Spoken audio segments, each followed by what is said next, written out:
음.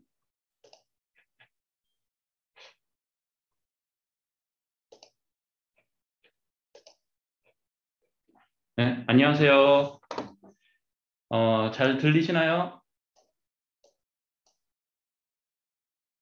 네, 그러면 네, 오늘 참석해 주셔서 고맙습니다. 저희 NN 스트리머 컨퍼런스를 이제 삼성 외부에서 하는 거는 오늘이 처음이고요. 그 전에는 사실 뭐 다 내부에서 네, 원래 삼성 내부 인원들끼리 하다가 이제 외부로 오늘 처음으로 이제 열게 되었습니다. 그래서 이제 원래는 여기 우면동 1층에서 강의실을 하나 얻어서 거기서 오프라인으로 진행하려고 했는데 최근 갑자기 이 코로나 사태가 너무 또 급하게 바뀌어서 그거를 못하고 이렇게 줌으로 하게 돼서 좀 아쉽습니다. 예, 저는 삼성 리서치에서 근무하고 있는 한명주라고 하고요. 지금 옆에 나와주신 분은 또 NN 스트리머를 계속 하시다가 사이드 프로젝트로 온 디바이스 트레이닝을 위한 NN 트레이너 프로젝트를 시작하신 문지중 님이라고 합니다. 안녕하세요. 반갑습니다. 네. 네, 그래서 저희가 한번 그 깃허브를 통해서 말씀드렸던 대로 저희 NN 스트리머에 대해서 좀 약간 이미 NN 스트리머를 잘 아시고 계시겠지만은 약간 더 설명을 드리고 그리고 NN 트레이너에 대해서도 조금 소개를 드린 다음에 저희 NN 스트리머가 앞으로 어떤 방향으로 가려고 하는지 최소한 올해는 뭘 하려고 하는지 이제 로드맵을 보여드리고 그리고 오늘 참석하신 분들이 이제 서로 NN 스트리머를 갖고 어떤 서비스를 만들고 있는지 공유하고 이제 마지막에는 이제 서로 이제 뭐 토론이라든지 뭐 앞으로 성능을 어떻게 개선할지라든지 이런 부분에 대해서 서로 피드백을 줄 수 있는 시간을 가지도록 하겠습니다. 시간은 뭐 저희가 얼마나 걸릴 줄 몰라서 일단 말씀드리고 뭐 5시까지인가 이렇게 해놓긴 했는데 이거는 뭐 하실 말씀이 많으시고 뭐 질문이 많으시면 뭐 더 길게 갈 수도 있고 뭐 없으면 좀 더 빨리 끝낼 수도 있고 좀 유동적으로 생각을 하고 있고요. 네,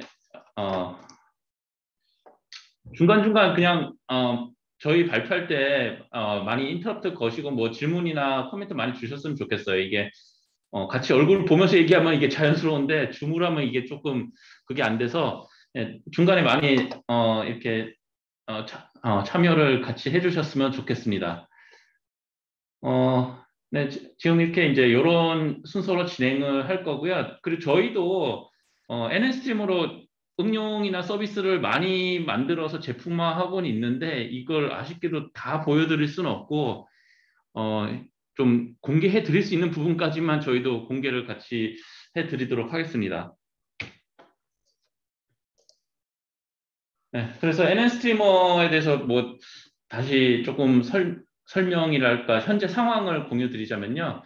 저희가 뭐 이미 논문이나 유튜브를 보셨으면은 이미 아실 것 같긴 한데 저희 NN 스트리머의 목표는 어떻게 하면은 AI 서비스를 만들 때 기존 미디어 필터들 특히 G스트리머에 있는 그 많은 미디어 필터를 재사용할까 혹은 G스트리머 파이프라인 멀티미디어 파이프라인 안에서 어떻게 뉴럴넷을 사용할까에 대한 것들이 저희 처음 목표였는데 이 부분은 사실 뭐 작년이 아니라 거의 재작년 정도에 거의 뭐 완료가 됐다고 볼 수 있겠고요. 그리고 그 다음으로 저희가 보고 있던 목표가 최소한 삼성 안에서는 모든 제품에서 온디바이스 AI를 만들 때 쓰는 기본 툴이 되도록 하자는데 요거는 뭐 저희가 완벽히 됐다고 말씀드리지는 못하겠고 적어도 타이젠에서는 이제 뭐 그거는 완료가 거의 됐다고 볼 수 있고요. 그리고 안드로이드 제품에 대해서 이제 일부 적용이 된 상태입니다. 뭐 안드로이드 제품에 저희가 다 넣지 못했고요. 그리고 저희는 삼성 제품에만 쓸 생각이 없고 이렇게 오픈 소스 한 것도 그렇고 컨퍼런스 하고 있는 것처럼 삼성 외에 있는 다른 제품이나 서비스들도 NN 스트림을 사용해서 AI 응용을 만들 수 있게 하는데 저희가 이제 목표를 갖고 있습니다. 그리고 지금까지는 디바이스 안에서 어떻게 AI를 돌릴까에 대한 생각을 많이 했었고 뭐 거기서 조금 더 나가서 클라우드 서비스를 하시는 분들도 계시긴 했는데 이게 파이프라인이라는 게 좀 쓰다 보면은 디바이스 안에서만 데이터를 왔다 갔다 할 필요는 없어요. 파이프라인 사이에 이제 연결도 그다지 어렵지 않게 연결을 할 수 있기 때문에 여러 디바이스들이 하나의 파이프라인으로 묶여 있는 것처럼 분산 환경 혹은 뭐 오프로딩 같은 것들을 NS팀을 통해서 할 수 있겠다라는 생각이 최근 들었었고요. 이 문제를 이제 저희가 이제 작년부터 풀기 시작했습니다. 그리고 올해 이제 NS팀의 주 목표는 개발 목표는 이런 분산 환경 혹은 이제 가정이나 건물 내 네트워크에서의 폐쇄성 이제 엣지 AI를 저희가 해보려고 합니다. 네, 그리고 사실 이거는 이제 저희 말고 다른 회사분들이 NS팀을 쓸 때 많이들 고민하시거나 주저하시는 부분인데요. 라이센스나 특허 문제를 많이 걱정하시는 경우가 있었어요. 보통 뭐 물론 클라우드 서비스 하시는 분들은 그다지 민감하지 네? 네. 그다지 민감하지 않은 경우가 많은데 뭐 디바이스를 팔거나 아니면 앱 형태로 이제 고객에게 직접 바이너리를 보내는 경우 이제 좀 민감할 수도 있는데요. LGPL이 그 이름이 GPL이 붙어 있어서 많이들 걱정하신 경우가 있는데 GPL과 달리 LGPL은 이 공개된 공개 소프트웨어 부분을 라이브러리로 사용하시는 분들에게는 별 문제는 없어요. 그러니까 직접 서비스나 앱을 만드시면서 NS트리머를 라이브러리로서 사용하시는 경우에는 그 라이브러리를 사용한 서비스나 앱은 목적도 상관없고 코드를 공개할 필요도 없고 기존에 돈 주고 사다 쓰신 것처럼 그냥 폐쇄적으로 사용하시면 됩니다. 다만 공개 의무가 생겨나고 라이센스 규약을 지켜야 되는 부분이 나타나는 수 있는 부분은 NN스트리머를 직접 고치셔서 바꿨고 그 바꾼 NN스트리머를 제품에 탑재해서 나가는 경우는 이제 코드 공개 의무가 이제 NN스트리머에 한해서 이제 나타날 수 있고요. 아니면은 그 외에는 이제 LGPL로 된 NN스트리머를 썼다라는 고지사항만 어딘가에 작게 뭐 메뉴 한 구석이 있으면은 대부분의 라이센스 준수 사항은 다 지키셨다고 보시면 됩니다.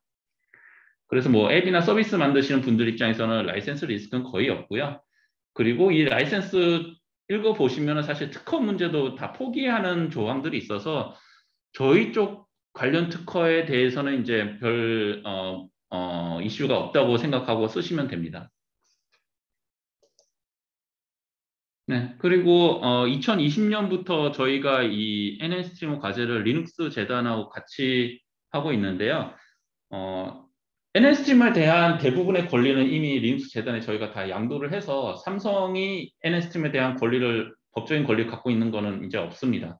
그래서 어찌 보면은 트레이드 마크를 포함한 각종 지적 재산권들이 뭐 그냥 다 오픈이 돼서 인류 공동의 재산처럼 사용되는 상황이라고 보시면 되고요. 저희는 이제 리눅스 파운데이션으로부터 개발이나 홍보 관련해서 인프라 지원을 받을 수 있는데 아직 제대로 받고 있지는 않았고요. 뭐 저희가 굳이 받을 정도로 뭐 그렇게 뭐 궁하진 않아서 뭐 그런 것도 있고 저희가 다 그냥 내부 인프라 쓰고 있어서 그런데 NS팀을 사용해서 앱이나 서비스 만드시는 분들도 어느 정도는 리눅스 파운데이션 지원을 받을 수 있는 상황이라서 혹시 개발 관련해서 개발 인프라가 NS팀과 관련해서 필요하신 경우에는 한번 컨택을 해보시면은 좀 찾을 수도 있을 것 같습니다. 네, 이거는 지난번 코로나 되기 전에 마지막 NS트리머 컨퍼런스였고요. 저희도 코로나가 빨리 끝나서 이렇게 오프라인으로 모일 수 있으면 좋을 것 같습니다. 개발 인원은 이보다 많았는데 뭐 사진 찍고 계신 분도 계시고 뭐 굳이 여기까지 안 가신 분들도 계셔서 이제 이렇게 사진은 나왔고요. 네, 여기까지 NS트리머 소개였고 순서대로 이제 NN 트레이너에 대해서 좀 간단한 설명을 여기 문지중님께서 해주시겠습니다.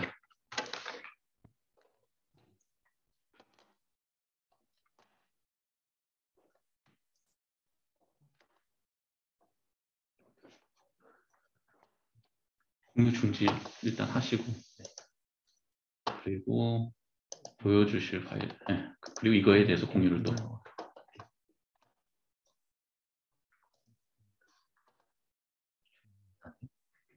중에서 슬라이드 쇼를 하시고 하시면 될 것 같은데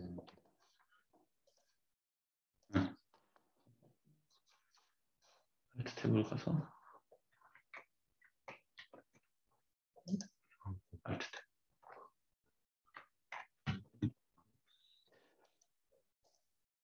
이걸 하시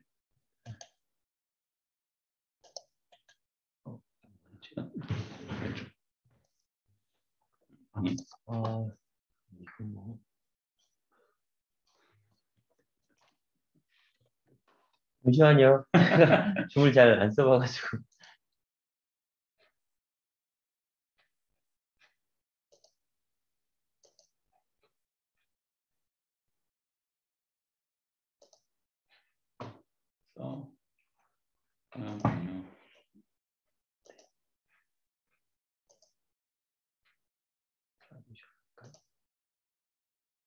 슬래시 하면 빠져나가요, 여기서. 그래요? 네, 그냥 이렇게 하셔야 돼요. 안녕하세요. 저도 한 1년 반 정도 전에 NN 스트리머를 했었습니다. 그래서 NN 스트리머 소스 코드를 보시면 제가 만들어놓은 필터가 몇 개가 있습니다. 그래서 제 이름도 박혀 있고, 그리고 이 NN 트레이너를 하는 것을 시작하기 전에는 NN 스트리머를 하면서 이 NN 트레이너라고 하는 것들이 필요하겠다라고 생각을 해서 이제 NN 트레이너 작업을 좀 하게 되었습니다. 사실 NN 트레이너라고 하는 것은 사실은 라이브 웨이트한 온디바이스 트레이닝 프레임워크입니다. 이것도 NN 스트리머 마찬가지로 오픈소스이고요. GitHub에서 오픈소스이기 때문에 뭐 관심 있으신 분들은 들어오셔서 작업을 같이 하셔도 좋고 컨트리뷰션이나 이런 것들은 항상 환영하고 있습니다. 그리고 좋은 의견이나 아니면 뭐 디스커션 같은 것들도 활발히 이루어질 수 있을 것 같고요. 사실은 이게 좀 지금 이 자료는 작년 SSDC에서 발표한 자료인데요. 이게 그래도 나름대로 조금 NNT에서 하고자 하는 것들 그리고 어떤 목적에서 그리고 어떤 기능들을 NNT에서 지원하고 있는지 이런 것들을 좀 잘 설명하고 있어서 이 장표를 가지고 말씀을 좀 드리도록 하겠습니다. 일단 기본적으로 이 애플리케이션을 개발을 하는 데 있어서는 아래와 같은 방법들을 사용하고 있죠. 그러니까 이미지넷 같은 큰 데이터셋이 있고 굉장히 크죠. 한 138메가 정도 되는데 이걸로 서버에서 모델이 이렇게 있고 이 모델을 FWX 플러스 B라고 하는 이런 것을 표현을 한다고 하면 W를 이제 학습을 시키는 것이죠. 이터레이션을 계속 돌면서. 그리고 이런 데이터셋이 필요하고 그리고 모델이 만들어지면 그 모델을 단말에 디플로이를 해서 이 단말에 디플로이해서 이제 인퍼런스를 사용자들이 이제 계속 사용을 하게 되겠고 그렇게 되면 이제 또 데이터들이 쌓이게 될 거고 그 데이터들이 유저 데이터들이 다시 서버로 올라와서 이 모델을 업데이트하는 데 사용을 하게 됩니다. 근데 이제 보시면 사실 제너럴라이제이션과 거 퍼스널라이제이션이라고 생각을 하실 수가 있으세요. 그러니까 제너럴라이제이션은 저랑 관련이 전혀 없는 데이터들이 이 이미지들은 엄청 많이 쌓여 있죠. 사실은 이 자이로미트라라고 하는 버스는 저는 한 번도 살아생전에 본 적이 없거든요. 근데 이런 데이터들도 이미지를 가지고 이제 만들면 사실은 내가 원하지 않는 데이터들에 대한 난리지가 내 뉴럴 넷에 들어가 있는 상황인 거죠. 사실은 이게 어떻게 되면 오버 파라미터라이즈 되어져 있다고 생각을 할 수도 있고요. 그래서 이런 것들이 사실은 필요 없는 데이터인데 이걸 섞어냈으면 좋겠다. 그리고 또는 우리 집 강아지를 이런 데이터 말고 우리 집 강아지를 클래시피케이션 해줬으면 좋겠다라고 하는 것이 사실은 실질적인 사용자의 리퀘어먼트가 될 수 있는 거죠. 그럼 어떻게 해야 되겠느냐? 그걸 가능하게 하는 것이 퍼스널라이제이션이라고 생각을 합니다. 그래서 대부분 서버 같은 데서는 이런 뭐 제너럴한 데이터들 여러 사람들이 콜렉팅 되어져 있는 이런 데이터 싹 가지고 트레이닝하는 것을 좀 일컬을 수 있겠고요. 그리고 나만의 특별한 데이터 셋들을 가지고 이 제너럴라이션 데이터를 업데이트 시키거나 새로 트레이닝하는 것을 그것도 이제 온 디바이스에서 해야 되겠죠. 그런 것을 이제 퍼스널라이제이션이라고 생각을 합니다. 그래서 이 NN 트레이너는 사실 이런 퍼스널라이제이션을 위한 프레임워크라고 생각이 될 수가 있습니다. 그럼 이걸 뭘 할 수 있느냐? 아까 말씀드린 대로 새로운 이 에어플레인이라고 하는 녀석이 이제 클래시피케이션을 하는 녀석인데, 어떤 데이터, 이 사진 같은 경우에는 이 뉴럴넷을 그러니까 서버에서 트레이닝 데이터를 뭐 트레이닝을 시켰더니 윈드밀로 나온 거죠. 그래서 에큐러시가 떨어지는 거예요. 그러면 이거를 단말에서 다시 학습을 시켜서 제대로 그래서 에큐러시를 더 높이는 방향으로 퍼스널라이제이션을 사용할 수도 있겠고 아까 말씀드린 대로 우리 집 강아지나 우리 집 고양이를 클래스에 추가시키는 거죠. 그런 방법도 있을 수 있겠고 그리고 아까 말씀드린 대로 자이로미트라는 버섯들을 기존의 모델에서 덜어낼 수 있습니다. 그렇게 덜어내게 되면 뉴럴넷 사이즈가 굉장히 좀 라이트해지고 경량화돼서 좀 더 인퍼런스를 좀 더 빨리 하실 수 있는 그런 형태로도 가능할 수 있을 거라고 생각이 됩니다. 그래서 정리를 하면 사실은 서버에서는 이제 뭐 처음 시작부터 스크래치부터 트레이닝하는 거라고 볼 수 있고 온 디바이스에서는 아까 말씀드린 대로 서버에서 프리트레인 되어져 있는 모델을 업데이트하는 형태로 이제 진행이 될 거고요. 그리고 이거는 그래서 풀 트레이닝, 여기는 파인 트레이닝, 그리고 데이터 사이즈가 굉장히 크고 이거는 데이터 사이즈가 개인 데이터만 가지고 하기 때문에 굉장히 작고요. 그래서 이건 조금 더 크리에이션이라고 할 수 있고 이거는 크리에이션 모델을 내 사용자에 맞게끔 어댑테이션 한다고 볼 수 있고요. 그래서 이거는 제너럴라이제이션, 이건 퍼스널라이제이션, 그리고 서버에서 한 데이터 자체가 오픈되어지는 데이터셋이나 많은 데이터들, 그러니까 시큐리티 이슈가 어느 정도 해결되어져 있는 그런 데이터셋을 사용하기 때문에 레스 시큐어하다고 볼 수 있고, 온디바이스는 내 개인 데이터 가져가기 때문에 이게 밖으로 나올 수 없는 거죠. 그래서 온디바이스 자체 내에서 있는 데이터, 내 개인 유저 데이터이기 때문에 좀 더 시큐어한 데이터들이 딜을 가지고 핸들링한다라고 볼 수 있습니다.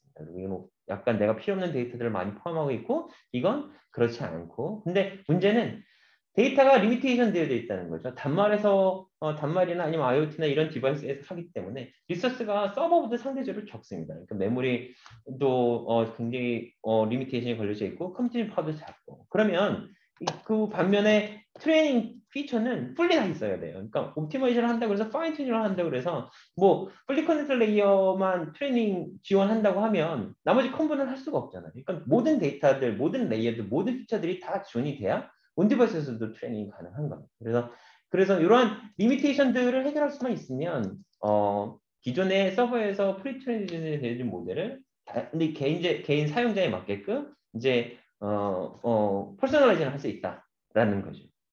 그래서 그렇게 되면 뭐 여러 가지 알고리즘이 있습니다. 그러니까 기본적으로 파인 튜닝이 있고 트랜스퍼 러닝이 있죠. 파인 튜닝 같은 경우에는 이제 모델 전체를 전부 다 파인 튜닝 한다라고 볼 수 있고, 트랜스퍼 러닝 같은 경우에는 몇 가지 클래시파이어 레이어를 이제 파인 튜닝 한다라고 볼 수 있는 이런 여러 가지 뭐 피처들도 많이 있는데, 이런 것들은 기본적으로 NLT에서 지원을 하고 있는 거예요.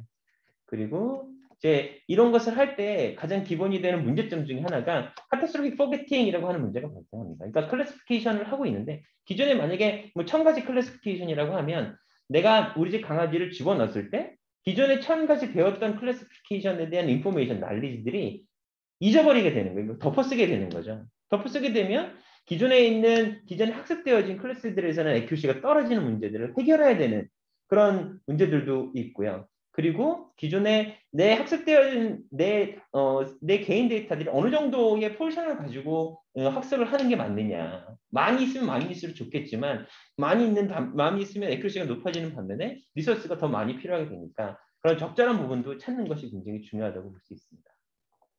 여러 가지 알고리즘들이 있는데 이제 뭐 떤 부분에서는 레지더럴 네트워크를 추가시켜서 이 부분만 상대적으로 작은 이런 네트워크를 붙여가지고 이 부분을 학습시켜서 기존의 포게팅 문제가 발생하지 않는 방향으로 하기도 하고요.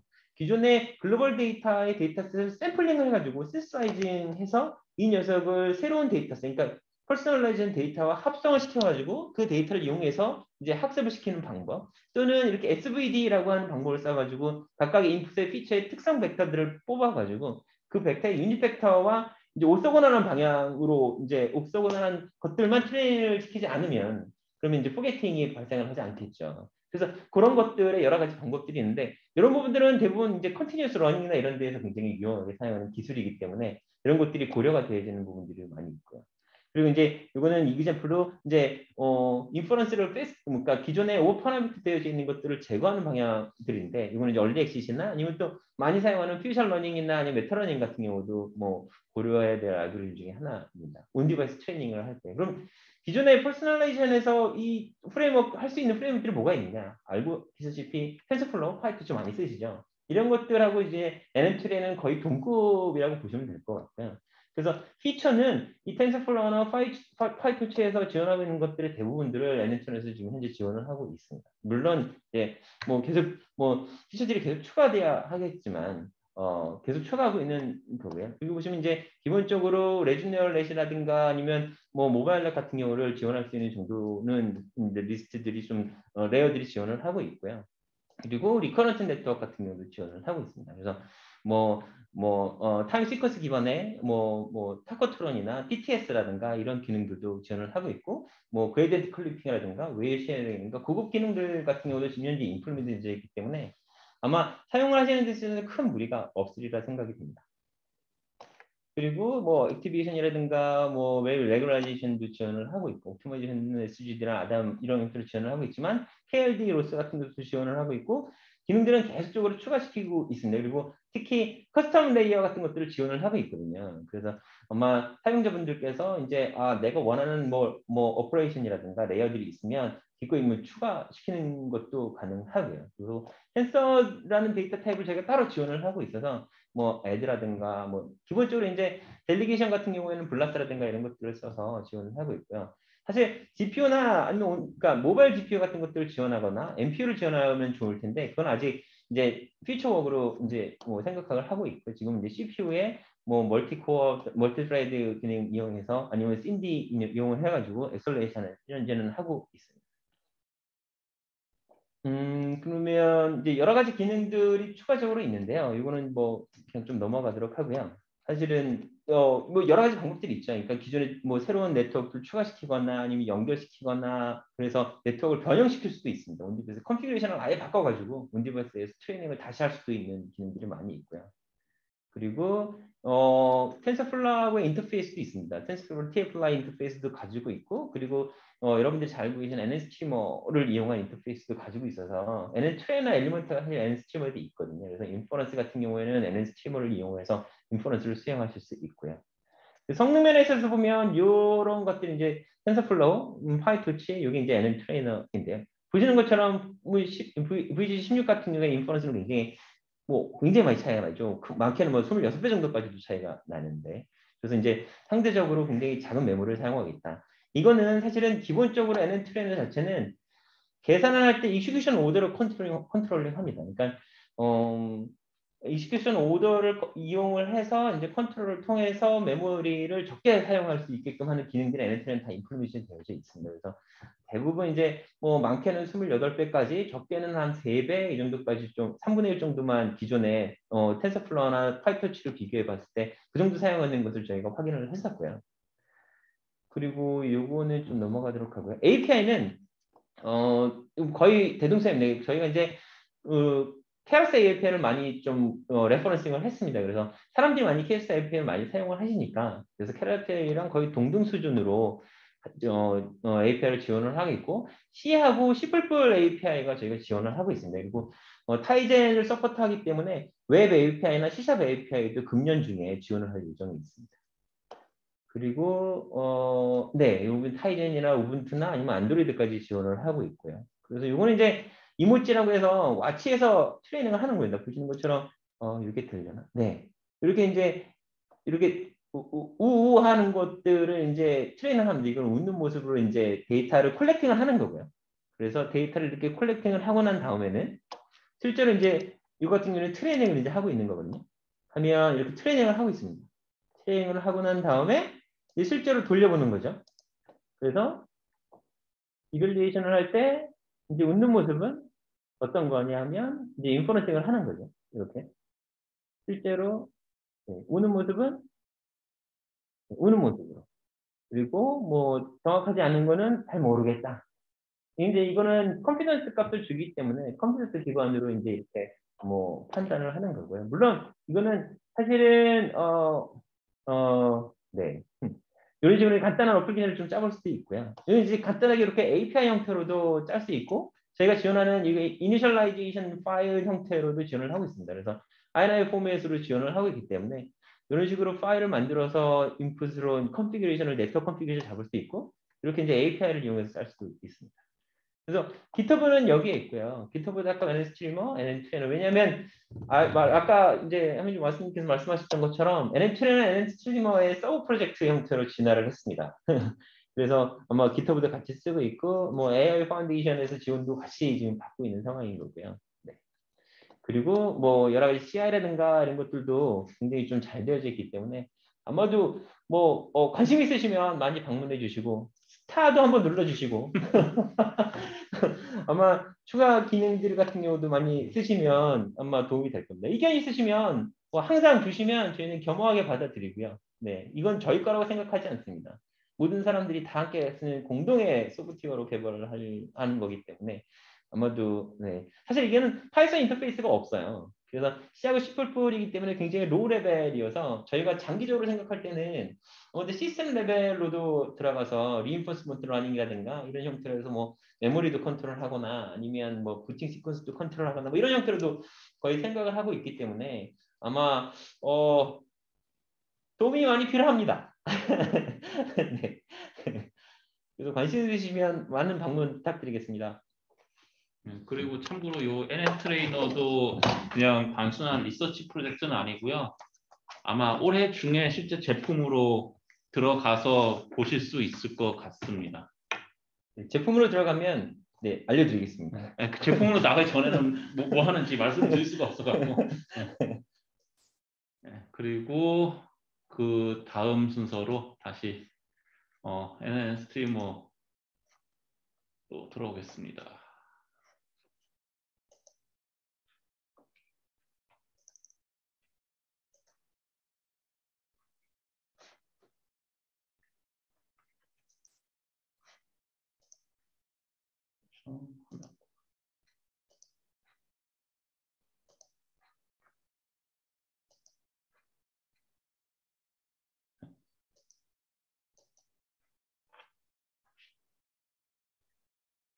네, 그래서 저희 삼성 리서치 내에서 진행한 NSM의 어플리케이션 소개를 하도록 하겠습니다. 요거는 이제 순수하게 온디바이스 AI 파이프라인은 아니고요. 엣지 AI 파이프라인에 해당해서 이제 모바일 디바이스랑 웨어러블 디바이스가 동시에 함께 사용되는 시나리오입니다. 저희가 올해 ICSE에 된 논문을 미리 보셨으면 아마 거기서 보셨을 것 같은데 아직 이게 출판은 안 됐고요. 저희가 그냥 프리프린트만 올려놓은 상태인데요.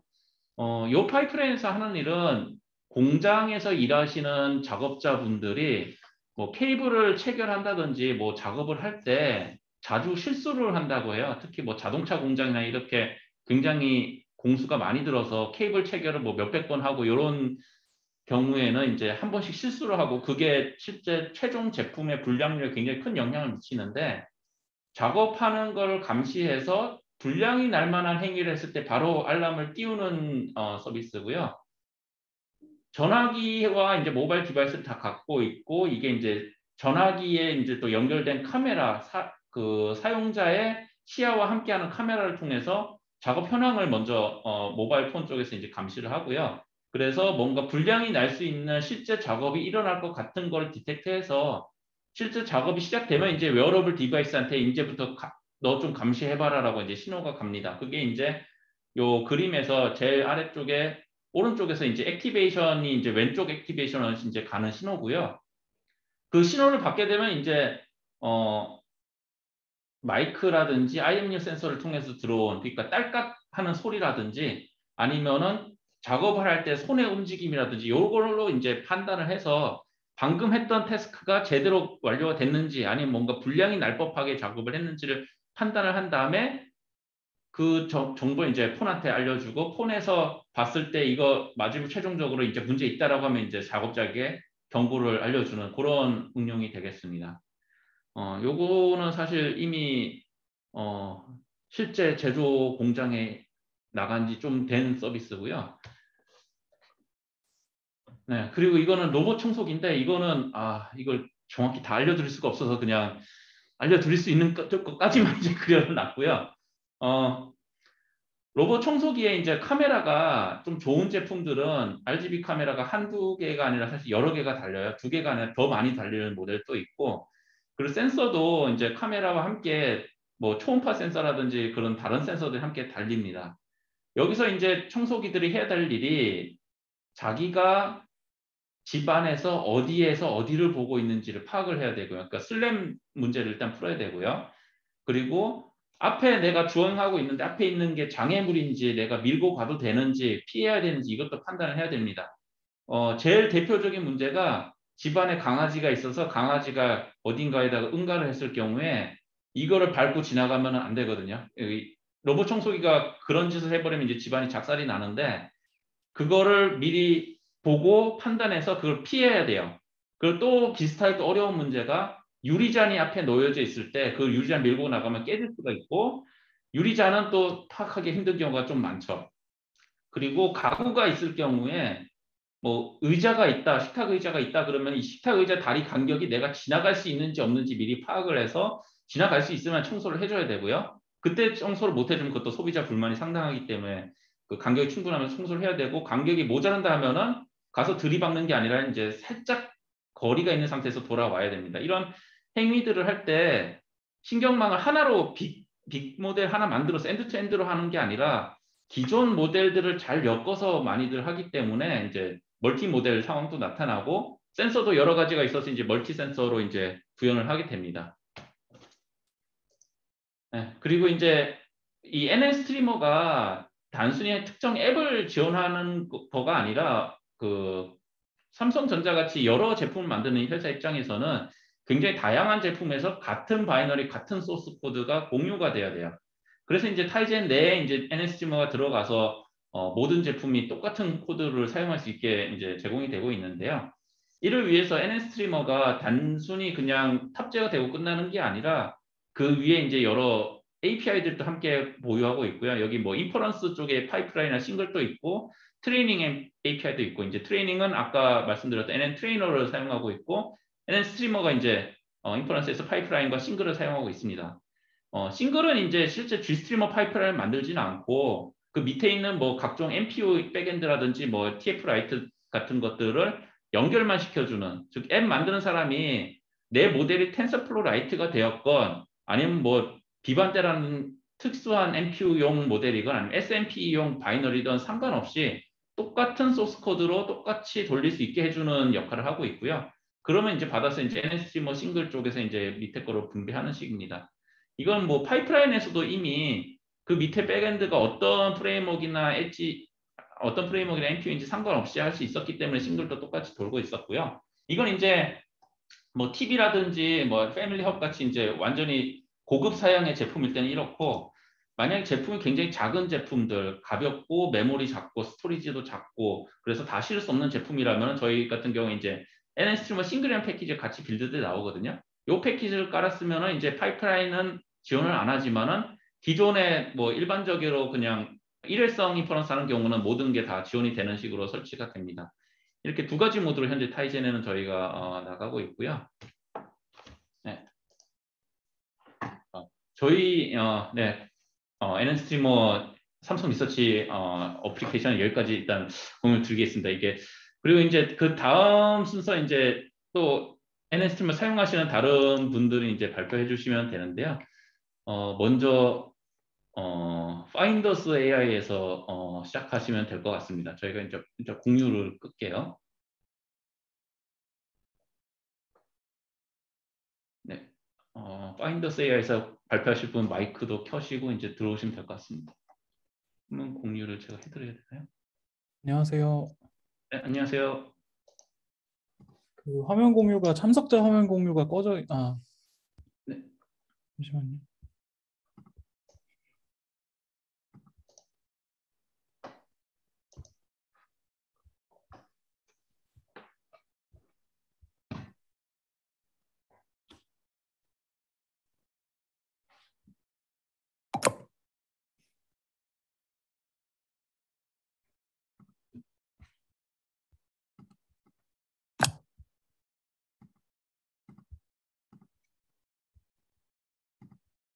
아이고, 잠시만요.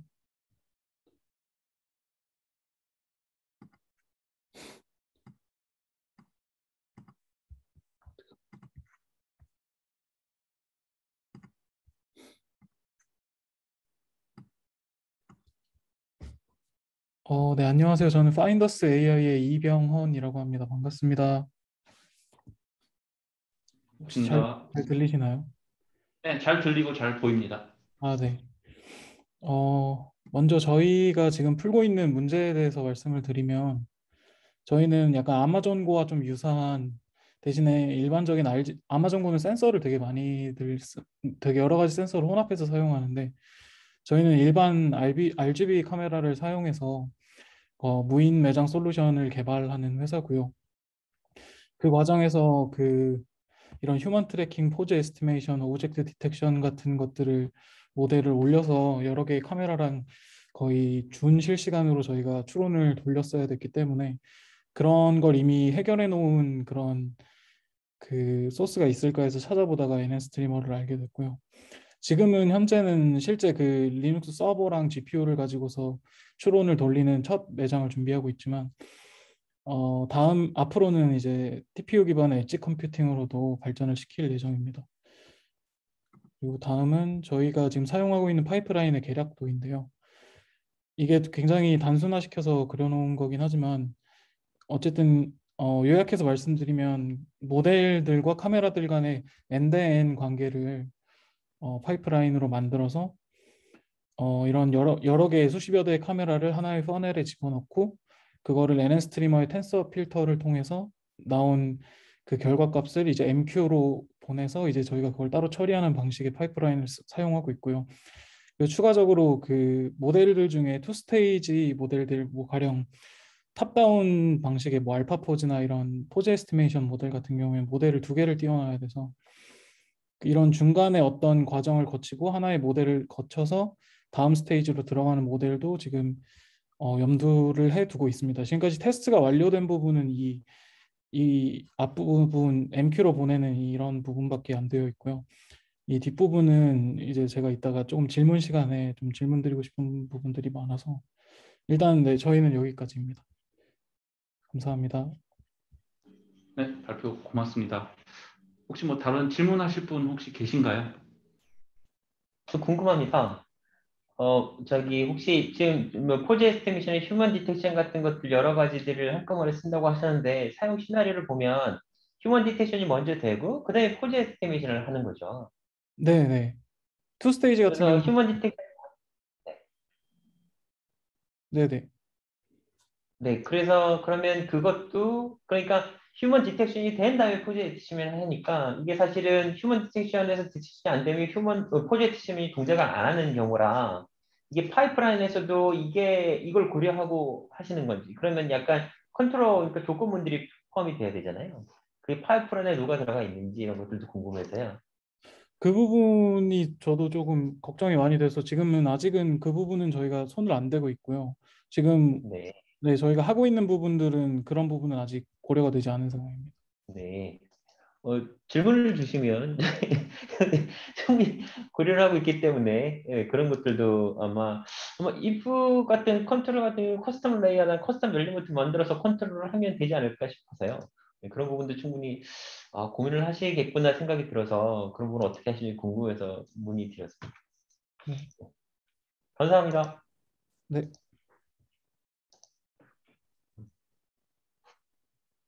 네. 그럼 예, 발표 고맙습니다. 그럼 다음 순서로 이제 클리온에서 오신 분께서 발표 하나 진행해 주시면 되겠습니다. 네, 알겠습니다. 혹시 잘 들리시나요? 네, 잘 들립니다. 화면도 네, 잘 보입니다. 네, 그럼 발표 시작하겠습니다. 네, 저는 이제 클레온이라는 회사를 다니고 있는 조대양이라고 합니다. 저희 오늘 이제 회사에서 발표할 내용은 이제 저희가 컴퓨터 비전 쪽을 하는 회사이기 때문에 거기에 이제 스트리밍 서비스를 얹은 그런 경험과 어플리케이션에 대해서 말씀드리려고 합니다. 컨텐츠 목차는 이제 간단하게 저희 회사 설명드리고 저희도 이제 저희가 생각하고 있는 스트리밍 서비스 아키텍처에 대해 한번 말씀드리고 이제 피드백을 좀 받으면 좋겠다는 생각에 가져오게 되었고요. 저희도 이제 간단하게 붙여본 데모가 있어서 간단한 데모로 보여드리고 이제 저희가 좀 생각하고 있는 챌린지랑 간단한 플랜 같은 걸 말씀드리려고 합니다. 그래서 저희는 이제 클레온이라는 회사로 이제 컬처 컨텐츠 AI를 이제 만드는 회사이고요. 저희 이제 딥러닝 생성 영상의 이제 진입 장벽을 낮춰서 이제 누구든 직접 생성 영상을 제작할 수 있는 이런 영상 제작 프로세스 쪽에 좀 편리함을 가져다 주려고 하는 회사입니다. 그래서 이런 이제 뭐 얼굴을 바꿔준다던가 화장을 한다던가 이런 여러 가지 기능들을 이제 개발하는 중에 있고요. 저희는 이제 대표적으로 세 가지 이제 프로덕트가 있는데 이제 카멜로라고 하는 이런 이제 사용자들이 좀 쉽게 다가갈 수 있는 영상을 쉽게 제작할 수 있는 어플리케이션을 지금 운영 중에 있고요. 추가적으로 이제 뭐 이제 더빙 같은 걸 할 때 원래 이제 입 모양이 바뀌지 않는데 이제 입모양도 똑같이 이제 바꿔주는 그런 이제 더빙 시스템 이런 프로덕트를 이제 진행하고 있고, 또 마지막으로 이제 키오스크 쪽에 이런 이제 아바타 같은 것들을 통해서 이제 키오스크 쪽에도 이제 정말 이런 가지 상품을 진행하고 있는 회사입니다. 이제 저희 같은 경우는 이제 스트리밍 서비스에 이런 얼굴 쪽, 이런 컴퓨터 비전 쪽에 이제 딥러닝을 돌려서 이제 스트리밍 서비스를 제공하려는 계획에 있습니다. 그래서 저희 같은 경우 이제 브라우저를 통해서 좀 제공을 하고 싶어서 이제 첫 번째로는 이제 WebRTC 서버를 이제 스트리밍 서버 앞쪽에 이제 붙이려고 하는 계획이 있고요. 그래서 이제 야누스 WebRTC 서버가 있어서 이제 가장 좀 가볍고 이제 제너럴한 펄포즈로 이제 많이 사용한다고 해서 이걸 이제 가져가서 붙여보고 있습니다. 그래서 여기도 이제 스타가 좀 많아서 커뮤니티가 활성화가 좀 되어 있는 것 같아서 이걸로 선택을 했고, 이제 간단하게 C로만 메인이 구현되어 있고 이제 플러그인을 쉽게 할 수 있는 모듈 형식으로 구현되어 있어서 이제 사용해 보고 있습니다. 이제 두 번째로 이제 저희가 사용하고 있는 거는 이제 NN스트리머 이제 추가로 저희 이제 레이라는 프레임워크를 사용하려고 하고 있는데, 저희가 이제 스트리밍 서비스 말고 지금 이제 그냥 이미지나 동영상 같은 것을 받아가지고 이제 앞서 말씀드렸던 서비스들을 제공하고 있는데, 거기에는 지금 이 레이라는 프레임워크를 많이 사용하고 있습니다. 그래서 이 프레임워크 같은 경우는 이제 AI 어플리케이션을 만들 때 예를 들면 이제 주로 여기 이제 파이썬하고 자바를 많이 제공하고, 저희는 이제 파이토치를 많이 사용하는데요. 파이토치를 쓸 때 이제 파이썬을 쓸 때 분산 환경을 좀 쉽게 간단하게 코드 뭐 몇 줄만 더 추가하면 분산 환경에 여러 노드가 있을 때 워크로드를 분산으로 처리해 준다거나 뭐 패럴라이즈 해준다거나, 또 추가적으로 이제 뭐 오브젝트 스토어 같은 것도 쉐어드 메모리 형태로 해줘서 이제 관리를 해주고, 이제 GPU 리소스 매니지먼트도 해주고, 또 추가적으로 잡 스케줄링도 해주고, 나아가서 뭐 이렇게 노드 단에서 오토 스케일링 같은 것도 해주는 이런 레이라는 프레임워크가 있어서 이제 이걸 가져와서 사용하고 있습니다. 그래서 저희가 이제 NN스트리머가 이제 이런 스트리밍 쪽에서 뉴럴 네트워크를 사용하는데 굉장히 적합한 프레임워크라고 이제 저희 쪽에서 이제 판단을 했고, 저희가 생각하고 있는 아키텍처 시나리오는 이렇게 이제 웹캠을 통해서 이제 클라이언트의 어떤 이제 동영상이 들어오면 웹RTC 서버, 이제 야누스 웹RTC 서버에서 이제 비디오룸이라는 플러그인을 통해서 RTP로 G스트리머에 보내고, 그걸 이제 NN스트리머에서 받아서 이제 그 받은 어떤 이미지들을 이제 레이 쪽에 이제 던져서 거기서 이제 리턴 값을 받게 되면 그것을 다시 이제 클라이언트에게 보내준 이런 형태의 서비스를 지금 생각하고 있습니다. 그래서 지금 현재 이 야누스 쪽을 앞쪽에 붙이는 거는 테스트가 끝난 상황이고요. 근데 이제 NN스트리머랑 이 레이 쪽, 이 파이썬 프레임워크인 레이 쪽하고 연결하는 거를 좀 지금 시도 중에 있는데, 이 부분이 조금 잘 진행이 되지 않고 있는 그런 상황이 있습니다. 그래서 저희 같은 경우 이제 간단한 이제 데모 영상이 있는데, 이제 이건 이제 NN스트리머를 써서 이제 640 곱하기 480 사이즈의 어떤 이런 프레임을 받아가지고 이걸 이제 애니메겐이라고 하는 애니메이션 형태로 이미지를 바꿔주는 걸 이제 간단하게 로컬에서만 테스트를 진행해 보았고요. 근데 이제 저희가 테스트했을 때 이제 한 7fps 정도가 나왔는데, 이제 애니메이션을 토치 스크립트로 바꿔가지고 이제 넣었음에도 불구하고 이제 GPU를 하나만 썼을 때는 이제 저희는 한 24fps 정도 원하는데, 이제 풀로 그 정도 이제 특히 또 이미지 사이즈가 커지면은 이제 인퍼런스 타임이 늘어나면서 좀 FPS가 떨어지는 게 있었는데, 그래서 저희는 이제 앞서 말씀드렸던 레이 같은 프레임워크를 좀 사용해서 뭐 멀티 GPU 환경에서 좀 더 가속화를 이제 계획하고 있습니다. 저희가 일단 지금 생각하고, 저희도 사실 이제 NN스트리머를 접한 지 얼마 안 됐고 G스트리머를 접한 지도 이제 얼마 안 된 상황이어서 정확히 이제 그런 NN스트리머 쪽에서 저희가 이제 사용하고 있는 이 파이썬 레이 프레임워크를 붙이는 게 얼마나 적절한지와 어떻게 붙이는 게 또 적절한지를 사실은 좀 이제 배우면서 알아가고 있는 단계라고 생각을 합니다. 그래서 일단은 저희가 멀티 GPU 환경에서도 NN스트리머를 좀 사용하는 걸 목표로 하고 있어서 일단 이 레이 쪽을 붙이려는 게 첫 번째 이제 챌린지가 되고, 두 번째로는 저희 같은 경우는 지금 이런 딥러닝 모델들이 다 이제 파이썬 라이브러리랑 굉장히 이제 밀접하게 연관돼 있고, 이제 뭐 전처리나 후처리 같은 모델의 전처리나 후처리 같은 경우도 파이썬 라이브러리를 좀 많이 사용하는 편이라서 이제 그런 전처리 후처리가 이제 NN스트리머 쪽에 어떤 파이프라인에 필요를 할 때 어떻게 해야 되는지를 좀 고민하고 있는 중입니다. 그래서 일단 저희 내부적으로 생각했던 거는 일단은 NN스트리머 쪽에서 일단 파이썬 이제 레이 이제 래퍼 같은 거를 만들어서 이제 인베디드 파이썬으로 부르려는 계획이 있고요. 두 번째로는 이제 스트리머 쪽에서 파이썬 플러그인들도 제공해 주는 것을 파이썬으로도 플러그인 같은 거를 작성하는 게 가능한 것을 확인해서 저희 쪽에 이제 파이썬으로 좀 커스텀 플러그인을 만들어서 이런 전처리나 후처리를 진행할 예정이 있습니다. 이제 추가적으로 이제 저희 같은 경우는 이제 FPS가 좀 더 이제 아무래도 이미지를 다루다 보니까 이미지 사이즈가 커지게 되거나 이제 화질이 좋아지게 되면 이제 인퍼런스 타임이 늘어나면서 FPS가 떨어지는 좀 문제라기보다는 그런 현상이 있는데 그런 이제 인퍼런스 타임을 좀 줄이려는 게 이제 목표에 있고 지금은 뭐 프레임이 이제 NN스트리머 쪽에서는 하나씩 처리가 되는데 그런 걸 뭐 배치로 처리한다던가 이런 것도 이제 나중에 좀 최적화적으로 생각해 보고 있습니다.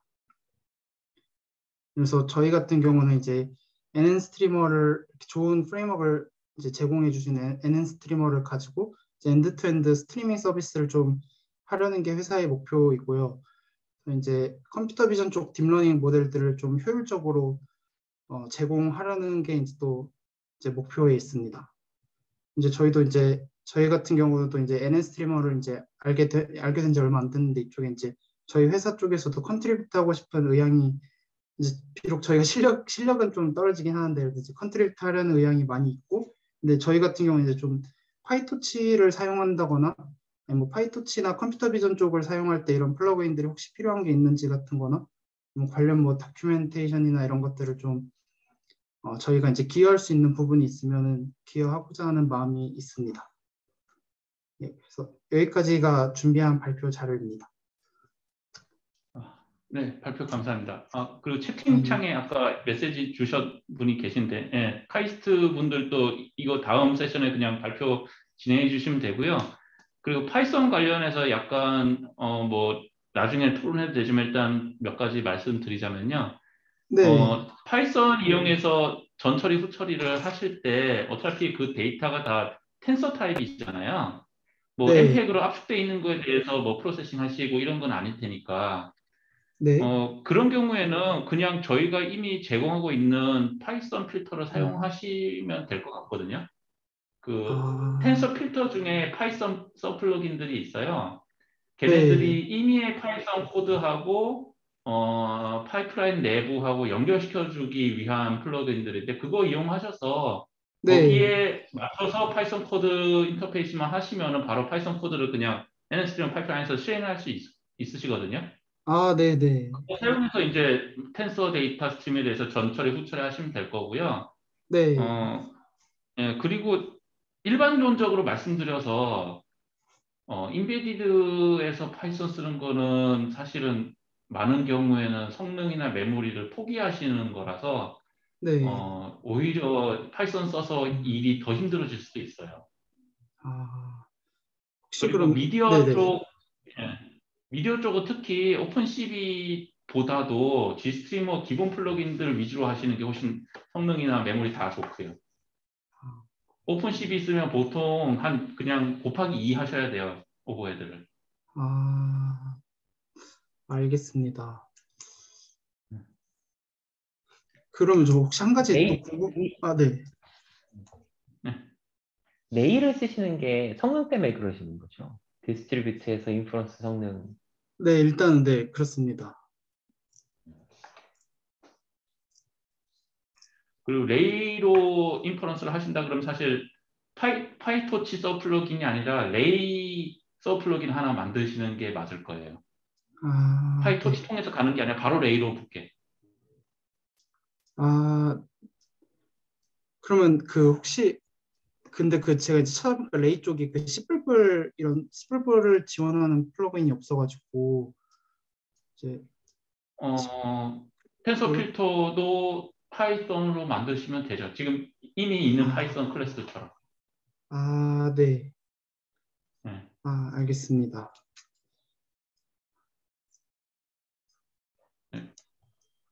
뭐, 다른 분들도 뭐 혹시 코멘트나 말씀하실 거 있으시면 네. 근데 인퍼런스 시간이 굉장히 오래 걸리시네요. 그러면. 제가 생각할 때는 이미지가 레졸루션이 크면 아까 보여주신 네. 애니메이션 같은 경우에는 레졸루션이 크면 사실은 애니메이션이 많이 이렇게 블러가 되잖아요. 그렇기 때문에 레졸루션 이미지가 클 필요가 없이 리사이즈를 한 다음에 뭐 인퍼런스를 한 다음에 다시 원본으로 백해도 애니메이션 같은 아, 경우에는 뭐 이렇게 섹션이 굉장히 크기 때문에 그걸 다 돌릴 필요가 사실 없다는 생각이 들어서 그러면 이제 뭐 인퍼런스 시간이 그만큼 또 줄어드는 걸 거고 근데 이제 뭐 그러면 사실은 네 그것도 사실 말씀하신 어플리케이션 애니메이션 필터 하나만 있는 건 아니실 테니까 그리고 네네. 이제 레이를 붙이셔서 성능 해석하기 전에 먼저 확인해 보셔야 될 게 있는데요. 그냥 파이토치 그냥 기본 파이토치 쓰시면서 걔한테 인풋을 미리 전처리가 모두 끝난 걸 메모리에 올려놓고 그걸 반복적으로 써보세요. 그랬을 때의 스루풋이 지금 돌리시는 파이프라인보다 훨씬 좋다면은 레일을 써서 하는 게 아니라 일단 파이프라인부터 뭐 파이썬 쓰는 코드라든지 이런 것부터 먼저 고쳐보셔야 될 거예요. 아, 네. 지금 알겠습니다. 바틀렉이 거기가 아닐 수가 있어요. 네. 아, 네. 아니 뭐 사실 그 G스트리머 프로파일링 툴들 GST 샤크나 NN 샤크 같은 거 있는데 그걸 보시면 사실 어느 정도 분석 나오거든요. 어디서 지금 아, 네. 막히고 있는지.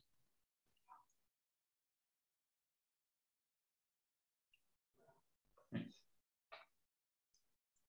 또 말씀하시려고 한 분이 계셨는데. 그러니까 이건 사실 이따가 얘기해도 되는데 그, 제가 이거는 딥러닝이랑 이런 걸 잘 몰라서 여쭤보는 건데 배치 사이즈가 인퍼런스 배치 사이즈가 5개가 되는 게 모델을 5개 올려놓고 돌리는 거랑 차이가 어떤 거예요? 그게 제가 잘 몰라가지고. 어, 배치 사이즈는 일반적으로 트레이닝 할 때 많이 쓰고요. 그리고 이미지 5개를 한꺼번에 이제 트레이닝 할 때 집어넣으면 아니면 인퍼런스 할 때라고 생각을 하시면 인퍼런스 5개에 대한 클래시피케이션이 한꺼번에 되는 거죠. 그러면은 그러니까 하나씩 하나씩 이미지가 들어오는 게 아니라 5개 한꺼번에 집어넣고 인퍼런스 한 번 돌리는.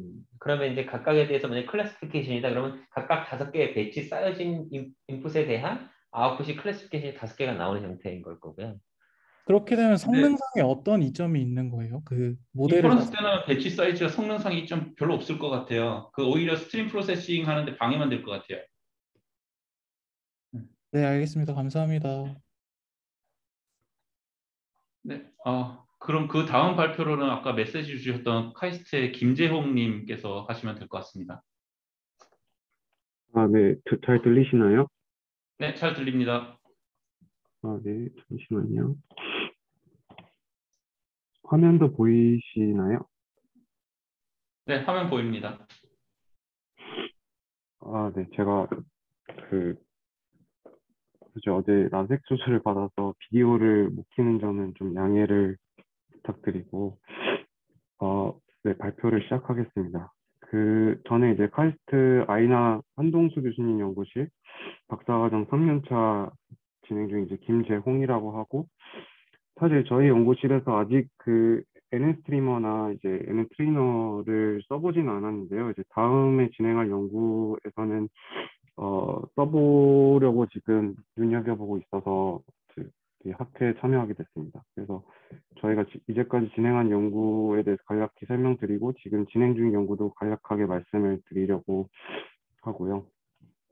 저희 연구실은 이제 비디오 연구를 하고 있는 이제 연구실인데 주로 이제 비디오 스트리밍이랑 그 DNN 딥러닝을 접목시키는 딥러닝 중에서도 이제 슈퍼 레졸루션이라고 하는 초해상화 모델을 접목시켜서 비디오 화질이나 사용자 경험을 증가시키는 연구를 진행했었습니다. 그래서 첫 번째 연구로는 이제 VOD 시스템, 유튜브나 넷플릭스 같은 VOD 시스템에 대한 연구를 했었고, 그거에 대한 후속 연구로 이제 트위치나 이제 유튜브 라이브 같은 라이브 스트리밍 시스템에서 적용해보고, 그리고 또 모바일의 온디바이스에서 초회상형 모델을 적용해보는 그런 연구를 진행했고, 이제 이와 같이 이제 뭐 CS 유수 학회들의 이제 실제 그 연구 결과를 퍼블리시를 했었고, 네. 이거에 대해서 간략하게 말씀을 드리겠습니다. 그래서 첫 번째 연구는 이제 VOD 시스템에 대해서 연구를 진행했었는데, 일반적으로 유튜브나 넷플릭스 같은 이제 VOD 시스템에서는 이제 AVR이라는 어댑티브 스트리밍을 사용하게 되는데요. 그래서 밴드위스에 따라서 그 뭐 비디오 퀄리티를 최적의 퀄리티를 밴드위스에 맞게 받아오는 그런 알고리즘을 사용하고 있습니다. 근데 이런 알고리즘의 문제점은 이제 결국에 클라이언트가 볼 수 있는 비디오 퀄리티가 밴드위스에 이제 리미트 된다는 문제가 있어서 저희는 이 문제를 해결하려고 연구를 진행했었고, 그래서 저희가 보았던 오퍼튜니티는 이제 클라이언트의 컴퓨팅 파워가 이제 충분해졌다. 점점 이제 GPU 같은 게 보급이 되면서 충분히 그 클라이언트의 그 밴드위스의 리미테이션에 비해서 클라이언트의 컴퓨팅 파워가 되게 좋아졌다는 점이랑, 그리고 기존 코덱이 보지 못했던 이제 비디오에 존재하는 이런 리던던시를 조금 활용할 수 있지 않을까라는 두 가지 오퍼튜니티를 네, 이용을 하려고 했었고, 이걸 이용하려는 도구로서 이제 DLN을 쓰게 됐습니다. 그래서 DLN 중에서 슈퍼 레졸루션이라는 거를 저희가 쓰게 됐는데, 그래서 DLN을 이용하면은 이제 클라이언트의 그런 컴퓨팅 파워를 이용해서 또 좋은 퀄리티로 만들 수 있고, 또 DLN 특성으로 인해서 그 비디오 코덱이 보지 못했던 그런 하이레벨 피처를 더 만들어내서 더 좋은 퀄리티를 제공해 줄 수 있겠다라는 그런 두 가지 DLN의 이점을 통해서 이거를 기존 비디오 스트리밍 시스템에 접목시켜서 사용자가 밴드위스가 제한된 상황에서도 좋은 비디오 화질을 시청할 수 있는 그런 시스템에 대한 연구를 진행했었습니다. 그래서 이게 실제로 좌측이 이제 기존 AVR이 받아오는 비디오 화질이고, 이제 오른쪽이 결국에 그 초회상화 모델을 적용해서 화질을 더 높인 저희 연구 이제 결과가 되겠습니다. 그래서 저희가 간략하게 오버뷰를 말씀드리면은 이제 밴드위스에 따라서 AVR은 그대로 동작을 하되 이제 받아온 해상도에 대해서 이제 클라이언트의 컴퓨팅 파워 리소스를 사용해서 초회 생활을 하고 뭐 240p, 360p, 480p 같은 이제 밴드위스가 제한된 상황에서 받아온 비디오 화질에 대해서도 더 좋은 퀄리티로 만들어주는 그런 시스템이 되겠고요. 그래서 저희 첫 번째 연구에서는 이제 비디오 온 디맨드를 타겟으로 진행을 했었고, 컴퓨팅 디바이스도 이제 온 디바이스가 아니고 이제 그냥 데스크탑 클래스 GPU에서 리얼타임으로 돌아갈 수 있도록 그 구현을 진행했었습니다. 그래서 사실 저희가 이 당시 썼던 프레임워크들은 FFmpeg랑 뭐 대시.js, 파이토치 뭐 이렇게 썼었는데, 사실 그때도 FFmpeg을 쓸지 이제 Gstreamer 쓸지 이제 그 고민하다가 뭐 FFmpeg을 쓰게 된 건데, 이 부분에 대해서도 뭐 Gstreamer랑 NStreamer 이렇게 두 가지를 같이 쓰면은 더 좋게 뭐 구현을 할 수 있지 않을까라는 생각을 하고는 있습니다. 그래서 이거에 대한 후속 연구로 저희는 이제 라이브 스트리밍에도 적용을 하는 거랑 모바일 디바이스에서도 돌아갈 수 있도록 적용해 보는 거, 그리고 지금 진행 중인 연구는 이제 요즘에 뜨고 있는 AR, VR 같은 뉴미디어 서비스에 대해서도 좋은 사용자 경험을 제공할 수 있도록 해주는 연구를 진행하고 있습니다.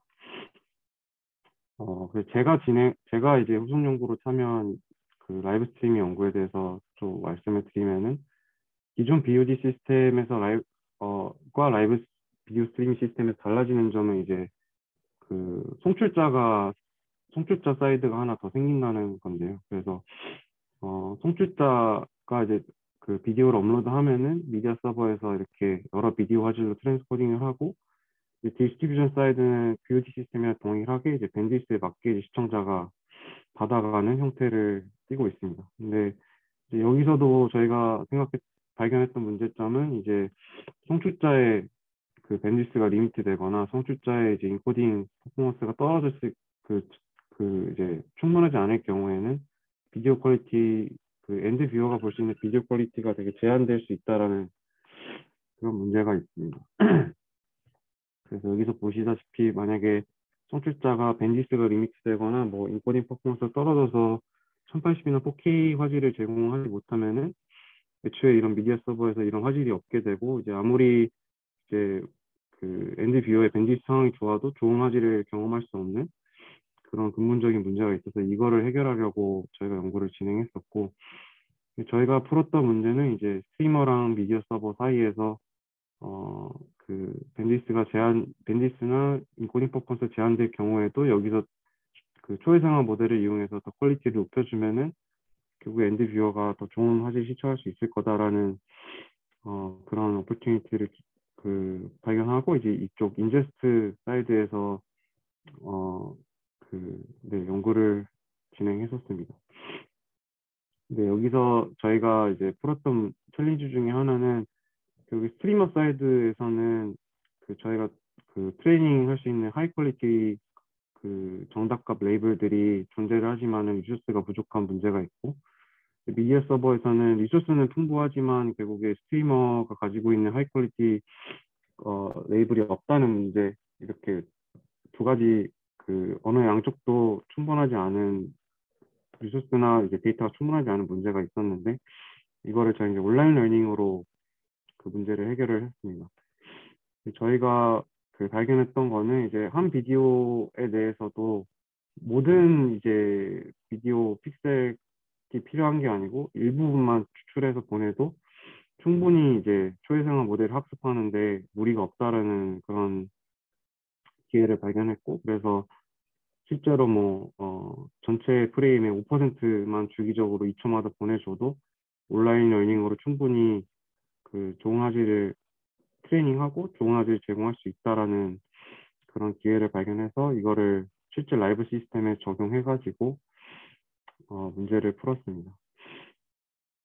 그래서 이게 지금 저희 시스템의 오류인데 스트리머가 이제 캡처 디바이스에서 좋은 화질을 캡처를 하면은 저희는 이제 필요한 그 트레이닝에 필요한 패치를 추출을 해서 이제 비디오랑 함께 이제 비디오 기존 시스템은 이제 밴디스 상황에 맞게 비디오 화질을 조절하는데 저희도 밴디스 상황에 맞게 이 트레이닝 데이터 양을 조절해서 보내주게 되고 이제 미디어 서버에서는 이제 패치를 받아가지고 온라인 트레이닝도 진행하고 실시간으로 이제 인퍼런스 모델도 업데이트해서 초회생활을 진행하는 이런 전체적인 시스템 오버뷰를 가지고 있습니다. 이 좌측이 기존의 WebRTC가 제공하는 화질이고 이제 우측이 저희가 온라인 트레이닝이랑 그 실시간 인퍼런스 적용을 통해서 더 좋은 화질을 제공해주는 그런 이제 결과이고요.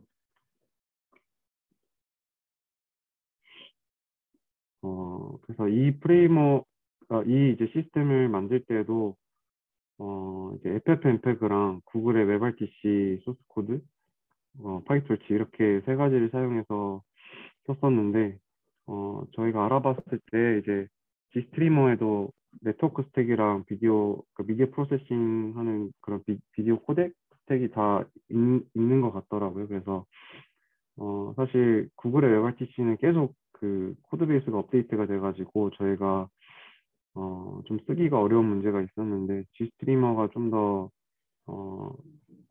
그 활용하는 면에서는 좀 더 그 유저 프렌들리한 것 같아서 저희가 다음 연구를 진행할 때는 G스트리머 그 NS스트리머 G스트리머 같이 이제 쓰는 그런 그렇게 진행을 하려고 생각하고는 있습니다.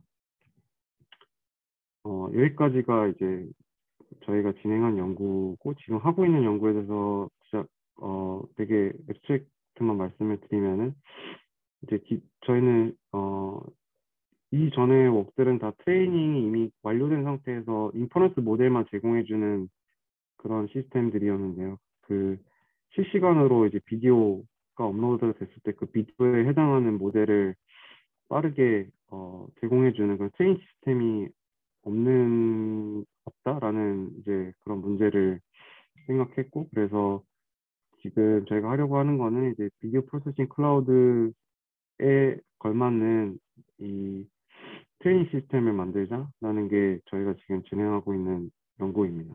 그래서 전체적인 시스템 오버뷰로는 뭐 비디오 프로세싱이 기존의 트랜스코딩 프로세스를 진행을 하면은 저희는 이 이제 원래라면은 각 비디오에 맞는 DNN이 있다고 생각하고 기존 웍들은 DNN 모델만 클라이언트에 전송해 줬었는데 저희는 이제 비디오가 업로드 되면은 그 비디오에 스페셜라이즈된 DNN을 이제 코스트 이피션트하게 제공해주는 그런 프레임워크를 만들어 보려고 지금 연구를 진행 중에 있습니다. 네, 여기까지가 준비한 내용이고, 네, 그래서 저희는 저희가 다음 연구로 진행할 이런 트레이닝 시스템 같은 경우에는 기존의 비디오 프로세싱 클라우드가 제공해주는 비디오 트랜스코딩 파이프라인이랑 저희가 이제 ML 트레이닝을 진행해야 되는 저희 이제 DNA 트레이닝 시스템 파이프라인 이게 두 개가 동시에 돌아가야 되는데 저희가 그 프레임워크를 찾아보다가 이제 NN 스트리머랑 NN 트레이너가 저희가 이제 찾고자 하는 핏에 되게 맞는 프레임워크인 것 같아서 다음 연구에는 이제 사용해 보려고 지금 계획 중에 있습니다.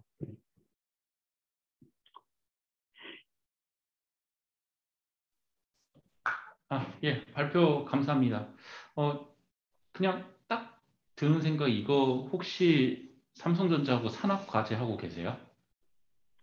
아니요. 사실 이 아니요. 비디오 미디어 쪽은 안 하고 저희가 5G랑 NEC 쪽은 삼성이랑 산업과제를 하고 있는데 네, 다음 연구로는 아마 이거랑 비슷하게 좀 스플릿 컴퓨팅 관련해서 네, 스플릿 컴퓨팅, 에지 컴퓨팅 그쪽 연구 관련해서 진행을 할 생각은 있어서 그때도 아마 네, NS 스트리머를 사용하게 되지 않을까 그렇게 기대는 하고 있습니다. 네. 근데 그 트레이닝 시스템에서는 어떤 거 사용하세요? 그러니까 베이스 모델이 따로 있는 건가요? 아니면 오토ML 같은 거 사용하시는 건가요? 아직 사실 구체화되지는 않았는데 저희가 지금 보고 있는 연구 스코프이 이제 아까 처음에 NN 트레이너 어플리케이션 관련해서 말씀해 주셨던 이제 제너럴라이제이션이나 퍼스널라이제이션 문제가 있었는데 저희도 그러니까 기존 비디오 스트리밍이랑 ML 접목감 앱들은 다 한 비디오에 한 DNN 모델을 제공해주는 좀 비용적인 측면에서 되게 비효율적인 그런 시스템을 가정하고 문제를 풀었는데 저희가 생각하는 거는 이제 그런 비디오도 되게 비슷한 비디오나 비슷한 특성을 가진 프레임들을 클러스터링해서 DNN을 제공해주면은 어느 정도 그런 비용적인 측면에서 되게 효율적으로 실제 프랙티컬한 트레이닝 시스템을 만들 수 있지 않을까 그런 이제 아이디어가 있어서 그런 쪽으로 이제 제너럴라이제이션이나 스페셜라이제이션 그쪽으로 연구를 하고 있습니다. 이게 제가 공개된 정보인지 아닌지 몰라서 제대로 말씀드리기가 그런데 비슷한 접근 방법인데 약간 다르게 꼬아서 상당히 효율적인 방법으로 8K 영상을 이렇게 보내는 시도들이 좀 있거든요. 그러니까 지금 인프라스트럭처가 8K 영상 보내기에는 별로 좋지는 않은데 네. 8K 영상을 뭐 넷플릭스나 아마존 같은 데서 보내기 위해서 하는 시도들이 있어요. 이게 막 제대로 된 뭐 엠팩 표준의 이런 형태로 되는 건 아니고 실제로 DNN 쓰고 있고 DNN한테 어떻게 클라이언트 쪽에 있는 DNN이 어떻게 동작할지에 대한 힌트를 서버 측에서 계속 보내는 쪽으로 하는 접근들도 있거든요. 그것도 한번 네. 보시면 될 것 같아요. 이게 아카데믹하기보다는 굉장히 프랙티컬하게 바로 진행되는 일들이라서 이렇게 찾아보는 게 힘들 수는 있는데 그런 시도들도 있으니까 한번 참고하시면 될 것 같아요. 네, 감사합니다. 개인적인 생각으로는 NN 스트리머가 딱 맞는 어플리케이션인 것 같습니다.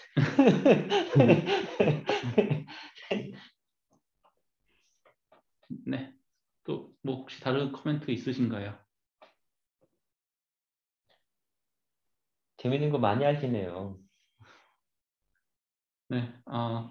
그러면 이제 처음에 계획 어젠다대로 이제 자유롭게 이제 뭐 질문하시고 토론하시면 될 것 같습니다.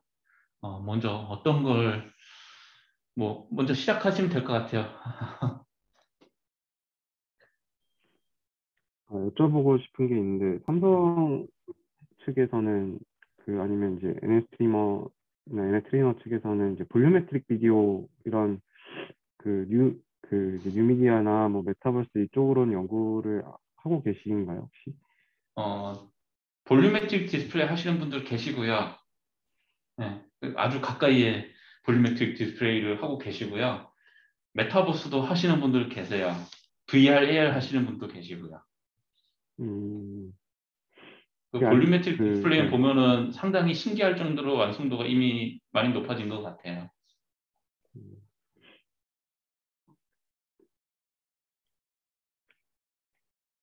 아직 G스트리머 측에서는 G스트리머에는 그런 이제 뭐 그런 360도 비디오나 그런 볼륨메트릭 비디오를 프로세싱하는 그런 모듈은 아직 제공이 안 되고 있는 상황인가요? 그런 모듈이 따로 필요하진 않을 거예요. 그 스테레오 비전 같은 경우에는 그저 비디오 스트림이 2개면 되는 거니까는 뭐 따로 할 게 없는 거고요. 그리고 볼륨메트릭 디스플레이에 필요한 데이터를 정말 그 3D 스트림을 바로 보낸다 그러면은 사실 다른 게 필요한 게 아니라 그냥 데이터 표준만 정해져 있으면 되는 문제라서 G스트리머 쪽에서 별다리 할 게 없을 것 같긴 해요.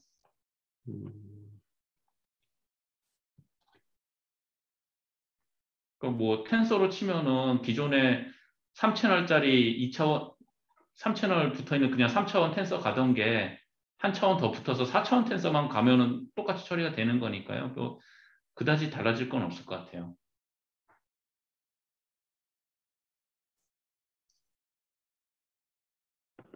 네, 감사합니다.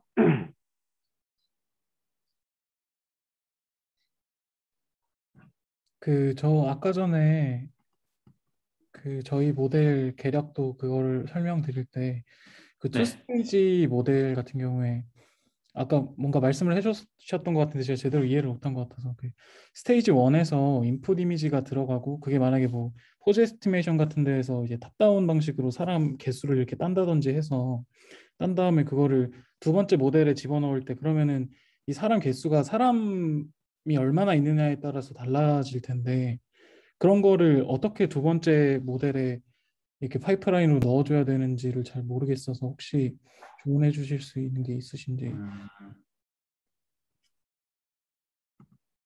저희가 지금 실제로 이제 사용하려고 하는 건 바텀업이어서 잘 된다면 아마 큰 문제가 없을 것 같지만 그래도 혹시 몰라서 이제 좀 대비를 해두려고 하거든요. 그래서 코드를 전혀 안 건드리고 파이프라인으로 한다 그러면은 그리고 첫 번째 모델에서 나오는 게 여러 명이 디텍트 됐을 때 여러 명이 그냥 뭐 예를 들어서 사각형 2차원 데이터가 3차원 형태에서 여러 명이 나온다고 하면은 어그리게이터 쓰면 될 것 같거든요. 텐서 어그리게이터 써서 예를 들어서 뭐 최대 256명이 하나의 텐서에 쌓여서 온다 그러면 그걸 256개를 잘라서 다른 프레임으로 싹 쏴줄 수 있어요. 텐서 어그리게이터 쓰시면은. 그러면 이제 그 다음에 두 번째 모델은 사람을 하나하나 받겠죠. 거기서 뭐 조금 더 옵티마이제이션 한다면은 그 텐서 어그리게이터랑 두 번째 모델 사이에 텐서 if 넣어서 무효한 텐서가 올 때 그냥 드랍해버리고 뭐 그 정도 하면은 좀 최적화해가면서 할 수 있을 것 같아요. 코드를 건드린다 그러면은 이제 뭐 더 좋은 방법들이 나오겠지만 일단 코드 안 건드리고 한다면 그렇게 할 수 있을 것 같습니다. 그럼 만약에 코드를 건드린다고 하면 거기서 말씀하신 코드라는 게 어떤 걸 말씀하시는 거예요? 그러니까 NS트리머 자체 코드를 뭔가 건드린다고 하면은 이제 다른 방법을 또 쓸 수 있을 거고요. 방금 말씀드린 거는 코드 전혀 건드리지 않고 그냥 이미 컴파일된 바이너리 갖고 해볼 수 있는 방법이고요. 근데 궁금한 게 디텍션이 사진 이미지에서 한 10명의 사람이 디텍션이 됐어요. 그럼 10명의 사람에 대해서 다 포즈 에스티메이션을 해야 되잖아요. 네. 그럴 경우는 어떻게 하세요? 그러니까 파이프라인을 각각 10개를 기본적으로 스태틱하게 정해놓고 파이프라인을 뿌리나요? 아니면 그냥 10개를 다 어떻게 생각을 하고 계시는 건지 궁금해서요. 그게 가변적인 인풋을 그래서 어떻게 해야 될지를 가변 인풋을요. 네, 어떻게 해야 될지를 여쭤본 거였는데 플렉시블 텐서랑 엮어서 잘 해보시면 될 것 같은데 그 최근 버전에서 스태틱 말고 플렉시블 텐서도 붙었으니까는 이제 사이즈가 계속 변하는 건 그걸로 대응하시고 개수가 변하는 건 어그리게이터랑 텐서이프로 대응하시고 그렇게 하셔야 될 것 같아요. 근데 여기서 또 문제는 기존에 10개를 인퍼런스 하는 하는 경우에서의 계산 성능하고 그다음에 3개를 했을 때의 계산 성능하고 다를 거잖아요. 네. 그럴 경우에는 어떻게 하시는지, 그러니까 파이프라인을 하나 더 만들어서 다른 노드가 던지는지, 아니면 뭐 어느 정도 그 리미테이션이 있을 거잖아요. 그러니까 그 사용자의 언제까지 계산이 되어야 되는지는, 그러니까 왜냐면 인풋이 많으면 계산 시간이 많이 걸릴 테니까. 치- 오, 그런 것도 고민을 하시는 게 좋은 컴퓨터를 쓰시. 좋은 컴퓨터를 쓰시나요? 그래서 아까 배치를 물어보신 거 아닐까라는 생각이 들어서요. 사실 배치를 그래서 묶어서 배치 한꺼번에 물어보셨구나. 피딩을 하면 사실은 어쨌든 캐시가 조금 더 효율적으로 활용이 되기 때문에 속도가 조금 더 빠르기는 할 겁니다. 네, 알겠습니다. 네. 이제 그거 아니면 이제 배치를 기반으로 한 병렬 파이프라인을 하나 더 만들어서 이제 그렇게 돌리시던가, 아니면 뭐 큐를 만들어서 피딩하던가, 뭐 사실 이런 식으로. MQTT 쓰시면은 굉장히 많은 게 해결되긴 해요. 이 시나리오에서는. 그렇죠. 네. 근데 MQTT는 지금 막 개발된 모듈이라 베타 테스터가 되시는 거고. 그런 것들 굉장히 재미있는 어플리케이션을 하고 계시는 것 같아서요. 예, 그리고 뭐 들어오는 인풋도 사실은 한두 군데가 아닐 거라는 생각이 들어서 매대에 라인 하나에 하나씩 카메라를 집어넣어야 되는 상황일 수도 있을 것 같고. 저희가 최근에 작년 가을쯤에 이제 들어온 코드들이 쿼리 서버랑 쿼리 클라이언트 엘리멘트들이 있거든요. 얘네들이 뭔가 인퍼런스를 하는 서버가 있고 여러 대의 클라이언트들이 자기가 원하는 답을 막 스트림으로 여러 군데서 쏘면은 각자 자기 답을 가져가는 구조로 짤 수 있게 해주는 엘리멘트들이에요. 그거하고 약간 유사성이 있을 것 같습니다. 지금 하시는 앱이. 네, 약간 뭐라 그럴까, 약간 가서 막 도와다니듯이 생각이 막. 이게 네. 제가 완벽하게 이해는 지금 제대로 못한 것 같은데 일단 말씀해 주신 것들로 저도 나름 더 찾아보고 네. 또 네, 한 번 더 여쭤보고 하겠습니다. 감사합니다. 네, 기회가 되면 뭐 오프라인으로 잠깐 오셔도 괜찮습니다. 아마 이 근처실 것 같은데. 네, 네, 감사합니다.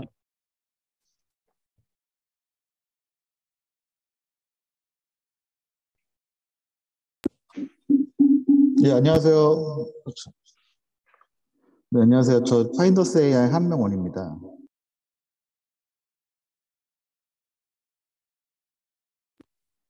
네, 안녕하세요. 계속. 네, 저도 파인더스 AI 한명원이고요. 방금 MQTT 말씀하신 게, MQTT가 어쨌든 NN 스트리머 안에서 들어가는 MQTT를 따로 말씀을 하시는 거예요. 저희가 별도로 이제 큐를 쓰려고 뭔가 하고는 있거든요. 저희는 기본적으로 이 전체 구조를 쿠버네티스로 구성을 좀 하고, 그 안에서 뭔가 지금 당장은 안 되지만 카메라별로 지금은 거의 매칭이 돼요.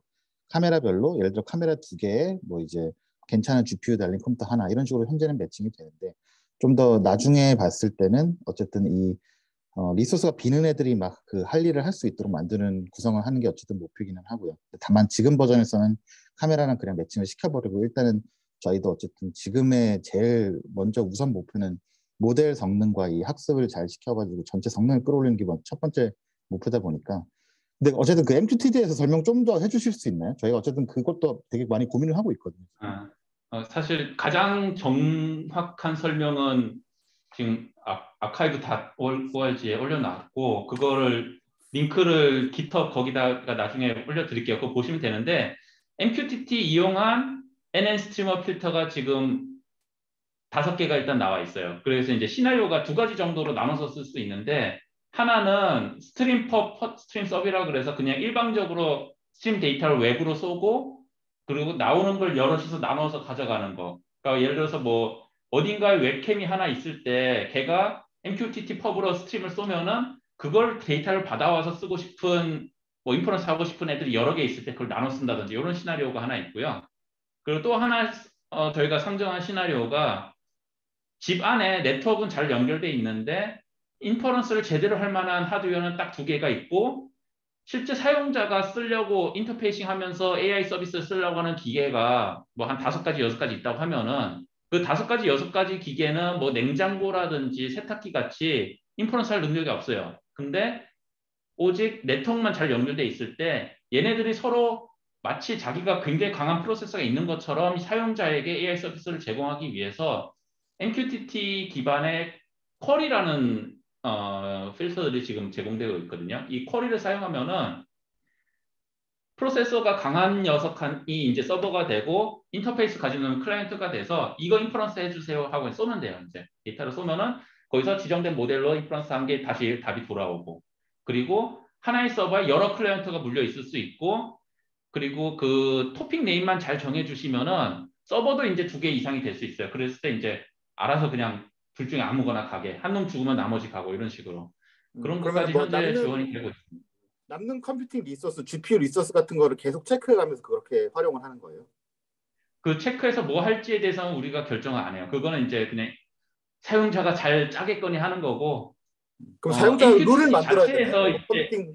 룰셋을 만들어야 돼요. 룰셋은 이제 MQTT가 이미 있는 오픈 소스이기 때문에 거기서 이제 사용해서 룰을 만들어 쓰는 거고 우리는 그 룰대로 동작할 수 있게 GStreamer 파이프라인 연결하고 그 밑에 데이터 흐름 제어하고 이런 거 하는 거고요.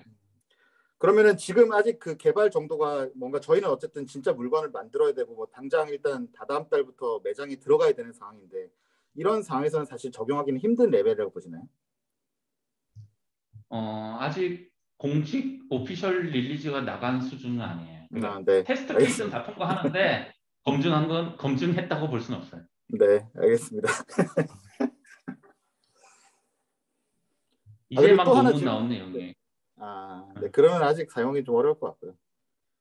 그리고 아까 그 NN 트레이너 설명해 주신 거에서 약간 질문이 있었는데 저희 같은 경우에는 어쨌든 뭐 주로 다 슈퍼바이즈 러닝이고 그러다 보니까 약간 유저 케이스가 떠오르지가 않는데 NN 트레이너를 쓴다는 거는 뭔가 인베디드나 모바일 디바이스 같은 곳에서 학습을 하는데 학습 데이터야 뭐 모으겠지만 라벨링은 그럼 어떻게 돼야 되는지 그런 어떤 생각해 보신 어떤 유저 케이스 혹시 있나요? 그 유즈 케이스가? 뭐 ASR이라고 하면은 ASR하고 TTS에서는 서로 리인포스 러닝이 가능해요.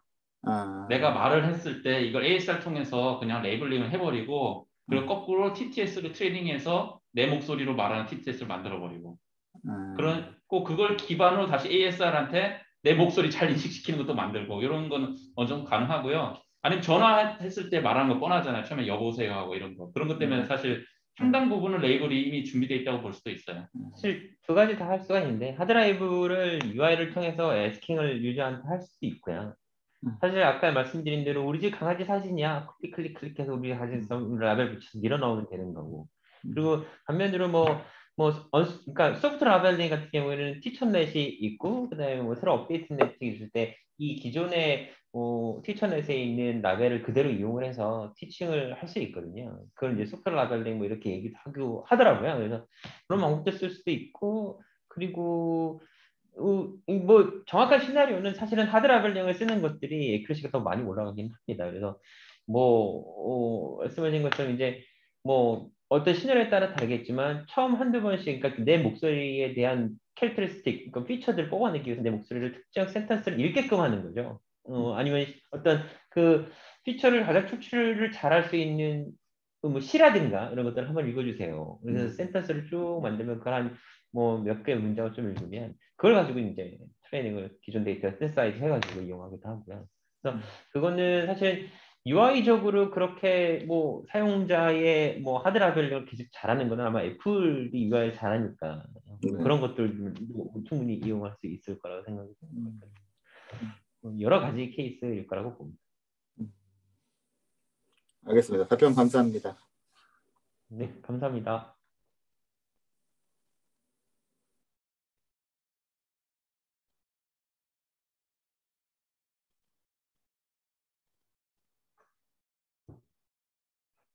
굉장히 재미난 것들을 많이 하고 계시네요. 네, 굉장히 재미난 거 많이 하고 계시고 NN 스트리머를 이렇게 적극적으로 사용하려고 하시는 줄은 몰랐습니다. 네, 아직 감개무량합니다. 저희가 하는데 좀 지금 감개무량하고 지금 아카데믹한 부분에서 카이스트에서 논문 막 이런 거 하는 곳을 때는 좀 적극적으로 사용하려고 하시고 실제 필드에서 커머셜라이제이션 하는 그러니까 나름대로의 그 뭐랄까 코드의 퀄리티와 책임감을 지금 막 느끼고 있어요. 잘 만들어야 되겠구나 막 이런. 참고로 저희 삼성에서도 AR 쪽에서 아예 AR SDK라든지 이런 쪽에서도 NS트리머 지금 쓰고 있어요. 아직 제품이 안 나와서 보여드릴 수가 없는데 AR 제품군에서도 이제 NS트리머 써서 이제 뭐 주변 물체를 매칭하고 이런 것들 하고 있고요. 뭔가 정체를 알 수 없는 앱들이 좀 있는데 저희한테도 안 가르쳐주고 쓰시는 분들이 있어서.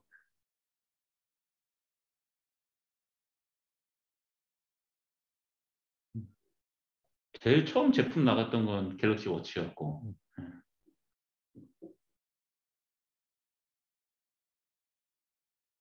네. 또 뭐 상담하고 싶으신 거나 뭐 궁금하고 그런 거 있으신가요?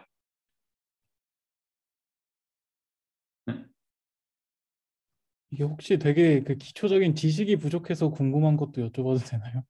네, 괜찮습니다. 이게 정말 제가 이게 지식이 부족해서 그런데 그 저희가 만든 그 저희가 이제 사용하려고 하는 그 모델 형태에서 잠시만요. 그걸 띄워놓는 게 잠시만요. 이런 형태에서요. 그 이 퍼넬로 하나로 모아준 애를 이제 직렬화해서 받은 다음에 얘를 다시 나눠줄 때 지금 네, 그 스트림 아이디 기반으로 나눠주려고 하는데 이게 맞는 네. 제대로 하고 있는 건지를 여쭤보고 싶거든요. 그러니까 혹시 이런 상황에서 이 패킷들을 서로 나눠주는 방법이 이게 제대로 하고 있는 건지 네. 아니면 그게 저희가 MQTT 쿼리에서 비슷하게 하고 있거든요. 네, 그러니까 서버가 여러 클라이언트한테서 받았을 때 다시 클라이언트한테 가야 되니까 네, 남의 거 안 받아가고 자기 것만 받아가게 해야 되니까 비슷한 걸 하고 있는데 일단 저희 시나리오에서는 이거를 입력을 준 노드한테 다시 아웃풋을 줘요. 어, 그런 시나리오에서는 비슷하게 하고 있습니다. 그러니까 그 클라이언트 정보를 그 메타데이터에 같이 넣거든요. 스트림 메타데이터 넣어서 마지막에 싱크 부분에서 그 메타데이터 읽어서 싱크하고 소스가 공동으로 갖고 있는 테이블에서 이제 뭐 상대방 커넥션 인포 받아와서 이제 돌려주는 식으로 그렇게 구현이 돼 있어요, 저희도. 근데 지금 이거 그림상으로는 싱크에서 처음에 RTSP 소스 쏜 그놈한테 돌아가지 않는 것 같아 보이는데, 그러니까 그냥 내부적으로 다른 곳으로 원래 위치로 가는 건 아니고 다른 곳으로 가는 것 같은데, 그 경우에서도 사실 메타데이터에 어떤 스트림인지 어떤 소스인지 적어뒀다 그거 쓰시면 되는데요. 하나 주의하실 점은 G스트리머 필터들 중에 메타데이터를 날려먹는 놈들이 있을 수 있어요. 아니면은 두 개 이상의 프레임이 하나의 프레임을 합쳐지는 지점이 혹시라도 파이프라인에 있을 수도 있고 그런 경우는 좀 주의하셔야 돼요. 이게 보니까 그 RTSP 이런 패킷이 들어올 때 하나를 막 여러 개로 나누던데 막 나눠서 들어오는 경우를 봤는데 그런 경우에도 다 그렇게 메타데이터를 한 패킷에만 이렇게 넣어줘도 그게 다 적용이 되는 거예요? 여러 개로 프레임 나눴으면 그러면 안 되죠. 프레임마다 있어야 돼요. 이게 한 프레임을 되게 막 같은 RTP 타임으로 여러 개로 막 이렇게 보내주는 애들이 있던데 이건 제가 좀 더 찾아보겠습니다. 이건 제가 좀 더 그거를 제대로 컨트롤 하시려면은 그 태그 관리하는 필터 만드셔서 붙이셔야 될 거예요. 네, 알겠습니다. 감사합니다. 네. 그리고 이것도 이것도 되게 부끄러운 질문인데 그 패드 프로브 같은 걸 이제 패드에다 달아가지고 이제 버퍼를 조작하는 거랑 서브 플러그인 같은 걸 제작해서 붙여서 하는 거랑 큰 차이가 어떤 게 있는 거예요, 그게? 뭔가 패드에서 달아놓고 하는 거는 약간 해킹 같은데요. 그 뭔가 임시적으로 코드 안 건드리고 어떻게든 해보려고 붙이는 거고 사실 그렇게 하면은 뭐 그 사이에 다른 큐도 넣을 수 없고 그냥 뭐 그냥 코드 해킹 하는 거죠. 그냥 코드 다 들어가서 다 고쳐버리는 거고 필터로 하시면 기존 인프라 다 쓰시는 거고 그리고 뭐 필터로 좀 나눠 두셔야 혹시 나중에 프로파일링 하실 때 기존 툴들 써서 다 볼 수 있고요. 네, 알겠습니다. 감사합니다. 네.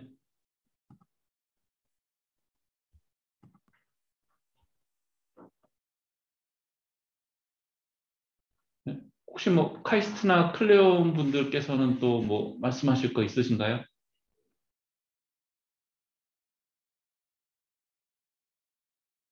네. 네. 네, 말씀하세요. 네, 클레온 쪽은 일단 없습니다. 좀 더 많이 코딩 해보고 돌려보고 다음에 또 질문하겠습니다. 네, 알겠습니다. 네, 그럼 오늘 모임은 여기서 마무리하고요. 오늘 참석해 주셔서 정말 감사합니다. 네, 저희 안녕하세요. 혹시 혹시 그 NN 스트리머 로드맵은 혹시 따로 아는 거 아, 로드맵을 예, 예. 아, 로드맵을 제가 안 했군요. 네. 네. 이거는 저희 뭐 그동안 왔던 길이고 이제 저희 앞으로 하려고 할게요. 공유되고 있나요? 네, 화면 공유. 이거 슬라이드 보이시죠? 예. 일단 텐서 필터 쪽에 보통 많이들 관심을 가지시는데요. 사실 저희는 이제는 텐서 필터를 더 이상 확장하는 계획은 없습니다. 지금 현재 갖고 있는 거에서 더 필요한 게 있으시면은 직접 컨트리뷰션 해주시면은 그걸 저희가 기대하는 상황이고요. 저희가 집중적으로 그나마 관리하는 프레임워크는 텐서플로우랑 텐서플로우 라이트, 거기 더해서 이제 딜리게이션 쪽인데 요거는 계속 최신 버전 따라가고 있고요. 파이터칩 쪽도 이제 좀 쓰시는 분들이 저희 회사 안에도 있어서 이것도 최신 버전 지금 따라가고 있습니다. 그 외에 이제 각종 하드웨어 가속기들은 이제 아무래도 저희가 상품화 과정에서 맞닥뜨렸다 하드웨어 위주로 했고요. 거기에 이제 조금 더 더해서 이제 엔비디아 하드웨어나 이런 정도 저희가 추가를 했습니다. 그리고 이제 아까 파이썬 얘기도 많이 나왔었는데 외부에 작성하신 라이브러리나 뭐 코드들을 이제 필터로 꽂기 위해서 쓰는 게 여기 있는 코드 인풋에 해당하는 부분인데요. 기존에 이제 파이썬하고 C++ 정도 있었는데 여기에 이제 스크립트 많이 쓰시는 분들, IoT 하시는 분들이 이제 루아 스크립트를 원하셔서 이제 루아 스크립트가 최근에 추가가 됐고요. 루아 스크립트 같은 경우에는 뭐 C나 파이썬처럼 미리 코드를 만들어 놓은 다음에 그 코드 파일을 이제 필터에서 읽어가는 게 아니라 그냥 파이프라인 안에서 바로 스크립트 그냥 넣으셔서 실행하는 것도 같이 가능하게 되어 있습니다. 그리고 이제 미디어 파이프 같은 경우는 저희가 실험하느라고 만든 좀 어설픈 코드긴 한데 뭐 미디어 파이프라인도 이제 NSTimo 파이프라인 안에 이제 꽂을 수 있게 그렇게 지금 되어 있고요.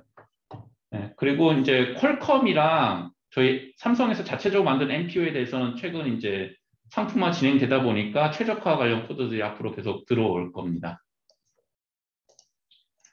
네, 그리고 OS 서포트 부분도 이제 더 이상 확대는 안 되고 현재 상황에서 그대로 멈춰 있을 것 같고요. 집중적으로 관리되는 건 이제 타이젠, 우분투, 안드로이드 세 가지 정도고 욕토랑 맥OS는 약간 취미 정도 수준에서만 업데이트가 될 거고요. 타이젠이 뭐 안드로이드처럼 좀 별난 플랫폼은 아니고 일반적인 리눅스 디스트로랑 거의 유사하기 때문에 뭐 데비안이라든지 오픈소스라든지 이런 데서 쓰시는 것도 별로 문제는 없을 거예요. 저희가 뭐 공식적으로 릴리즈는 하고는 있지 않지만은 데비안이나 수세 정도까지는 뭐 쓰시는 분들이 계셔서 이제 돌아가는 거는 다 확인하고 있고요. 네, 그리고 이제 데이터 타입들이 좀 오래 전부터 쓰셨으면 바뀌는 거를 보셨을 텐데 뭐 지금 현재 쓰시는 분들은 아더 텐서즈, 뭐 멀티 텐서 서포트까지는 많이 써보셨을 거예요. 이게 이제 2019년부터 된 거니까 다들 써보셨을 텐데 이제 작년에 새로 들어온 것도 이제 플렉시블 텐서랑 스파스 텐서 들어왔고요. 이게 기존 텐서즈 타입이랑 하위 호환성을 유지하기 위해서 모양은 그대로 유지하고 있어요. 그래서 기존 코드에서 좀 그냥 아더 텐서즈라고만 하시면은 저희 코드 현재 최신 코드에서는 그냥 스태틱 텐서라고 알아듣고 동작을 하고 있고요.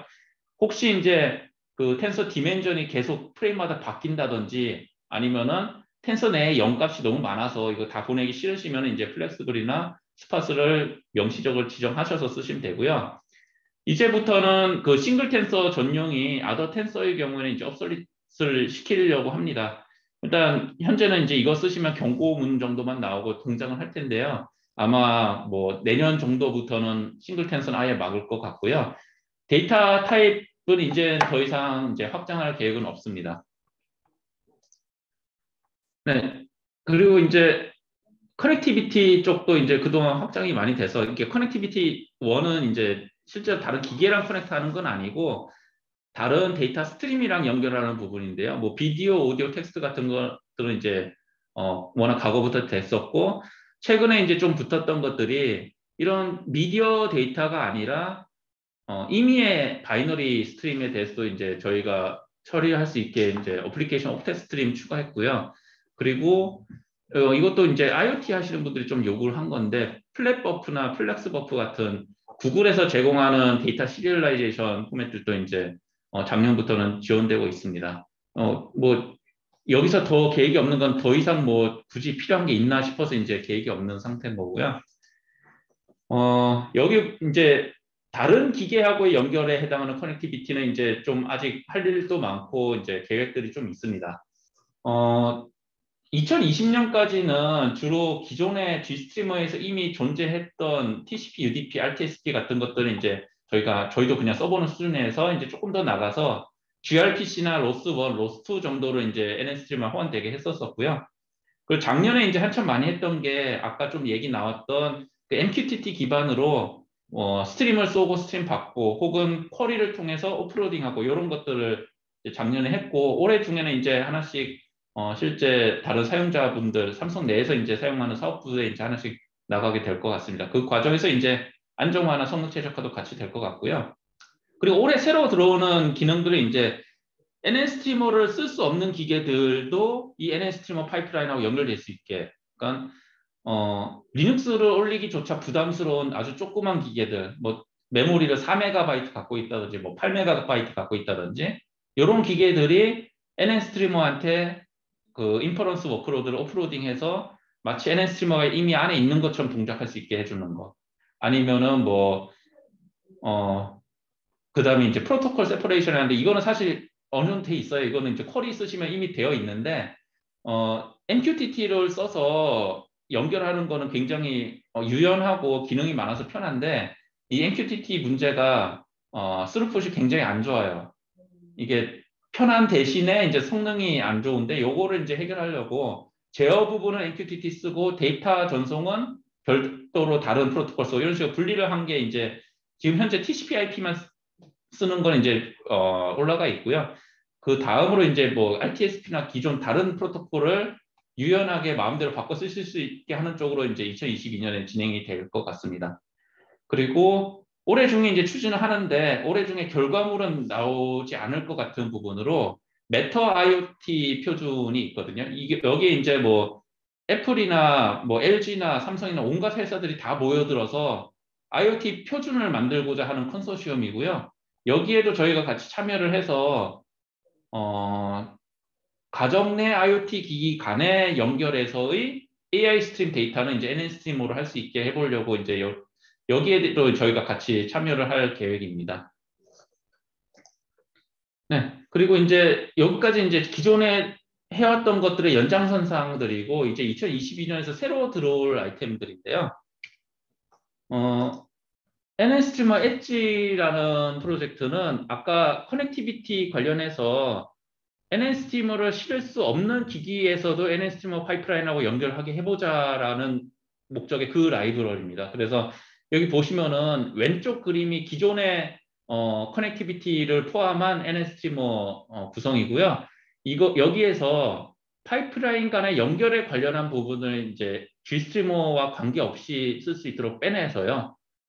MQTT하고 관련된 부분들은 이제 NS스트리머 엣지라는 패키지로 빼내서 G스트리머나 리눅스를 실 수 없는 기기에서도 기존 NS스트리머 파이프라인과 연결할 수 있도록 그렇게 이제 패키지가 구성이 될 거고요.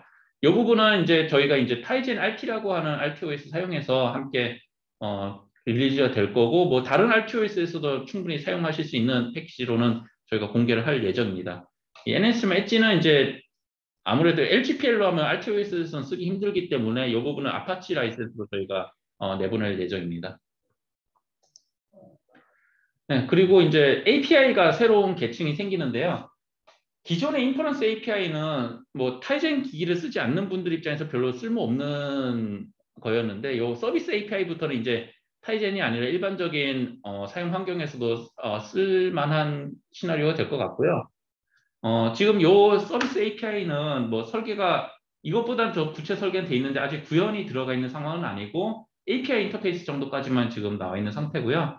지금 이 UCG 케이스 보시는 것처럼 AI 서비스를 개발하는 분 혹은 뭐 파이프라인을 개발하는 분하고 앱을 직접 만드시는 분하고 이제 분리를 하는 거예요. 이 두 분을 분리를 해서 앱 만드시는 분들은 앱 코드만 신경 쓰고 AI 서비스 개발하시는 분들은 파이프라인까지만 신경을 쓰게 이제 해서 이제 역할을 분담해서 만들 수 있게 하고요. 그걸로 인해서 나타나는 그 다음 효과는 AI 서비스 모듈이 하나의 독립된 모듈로서 떠 있고 그거에 대해서 이제 AI 앱들이 이제 붙어서 인퍼런스나 뭐 트레이닝을 받아갈 수 있게 됩니다. 그리고 거기에서 이제 조금 더 익스텐드 되면은 방금 말씀드렸던 NS트리머 엣지에 붙어서 앱들 입장에서는 NS트리머나 G스트리머에 대해서 전혀 모르는 상태에서 원격으로 NS트리머 파이프라인에 붙어서 이제 사용할 수 있게 됩니다. 요런 걸 이제 API화해서 좀 쉽게 쓸 수 있게 실어 드리려고 하는 게 이제 요 프로젝트가 되었고요. 그리고 그 다음으로는 이제 저희 삼성 내부에서 NS트리머를 쓰시는 분들이 가장 큰 불만이 에러가 났을 때 이 에러가 뭔지 알기가 너무 힘들다여서 그 부분에 대해서 대응하는 부분들이고요. 최근 한 2달 동안 에러 메시지들을 일단 API 차원에서는 에러 메시지들을 싹 다 다시 쓰고 다 데이터가 좀 나오게 바꾸고 있었고 그 다음으로는 이제 NS트리머 코어에서 나오는 에러들 특히 그 스트림 캐퍼빌리티 협상하는 과정에서 나오는 에러들에 대해서 좀 더 자세히 무슨 문제가 있는지 알려드릴 수 있는 형태로 이제 진행을 할 계획입니다. 그리고 그 다음에 나오는 얘기가 이 파이프라인 구조 자체에 대해서 이해가 아직 잘 안 되시는 분들이 스트링으로 이렇게 표현된 파이프라인을 읽기를 너무 힘들어 하세요. 아니면 스트링을 표현하는 걸 힘들어 하시기도 하고. 그래서 그분들에게 약간 좀 편하게 위지위그 에디터처럼 그냥 마우스로 끌었다 그릴 수 있게 하려고 하는데요. 이게 애초에 파이프 비즈라고 G스트리머 파이프라인을 GUI로 편집할 수 있는 툴은 있는데 얘가 별로 적합하진 않아요. 얘는 이제 파이프라인을 그릴 때 그리는 즉시 그 파이프라인이 컨스트럭트 되면서 실행이 준비되는 상태라서 뭔가 더미 파이프라인을 만들어 보긴 힘들거든요. 그래서 이제 그것과 관계없이 실행하지 않고 그냥 편집만 하고 G스트리머 파이프라인 디스크립션이 나오는 형태로 될 수 있게 하려고 기존의 파이프라인 에디터가 잘 돼 있는 구글 쪽 솔루션을 붙여 쓰기 위해서 구글 쪽 파이프라인 디스크립션에 쓰는 PB 텍스트랑 이제 변환이 되도록 하는 프로젝트가 있었는데요. 요거 컨버터까지는 됐고 이제 GUI를 얹어야 되는데 다른 또 분들이 NN스트리머 스튜디오라는 거 만들고 계셨더라고요. 여기서 이제 NN스트리머를 GUI 상에서 그림 그리듯이 파이프라인을 만들고 그리고 그 스튜디오 안에서 파이프라인 실행해보고 파이프라인의 성능 문제 어디 있는지 진단하는 것까지 하는 걸 만들고 계신데 불행히도 이분들이 인도에 계신 분들이 오픈소스가 아니에요. 그리고 자기들 말고는 아직 못 쓰게 하고 있는데 어떻게든 이분 설득해서 오픈소스화 시키려고 지금 설득을 하고 있고 이게 설득이 성공된다면 이제 좀 쉽게 파이프라인 만들어가면서 쓸 수 있을 것 같습니다. 네, 그래서 저희 장기적인 목표는요, 사실 왼쪽 아래에 있는 것들처럼 삼성 디바이스에서 그냥 NS만 쓰는 거에서 저희가 만족할 생각은 없어요. 일단 2022년에 하고 있는 것들이 얘네들을 묶어서 이 중에 프로세서가 강한 놈한테 인퍼런스 맡기고 인터페이스만 가진 놈한테 이제 AI 서비스를 마치 강한 프로세서가 있는 것처럼 이제 제공하는 건데요. 그렇게 해서 이제 저희가 표현하는 게 일관된 AI 서비스를 제공하는 건데 삼성 디바이스만 집안에 다 갖고 있는 경우는 잘 없잖아요. 온갖 회사들 기기를 다 갖고 있을 텐데 얘네들을 연결한 상태에서 다른 회사 기기를 통해서도 일관된 AI 서비스를 쓸 수 있게 하겠다가 저희 이제 뭐 장기적인 목표고요. 이것 때문에 모든 코드를 오픈소스하고 다른 플랫폼에서도 쓰기 쉽게 하고 그리고 메타와 같은 외부 컨소시엄에서도 저희가 이제 활동을 하려고 하고 있습니다. 네, 사실 이 과정에서 저희 삼성 내부뿐만 아니라 외부분의 참여가 많을수록 사실 이러한 방향은 성공률이 높아지고요. 컨소시엄 참여할 때도 저희만 만든 코드가 아니라 다른 회사에서 만든 코드도 들어왔다라고 해야 좀 이게 말이 먹히는 분위기이기 때문에 앞으로 혹시 참여를 많이 해주시면 참 좋을 것 같습니다. 네, 저희 로드맵 발표는 여기까지입니다. 네, 혹시 뭐 질문이나 뭐 코멘트 있으시면 말씀해 주세요.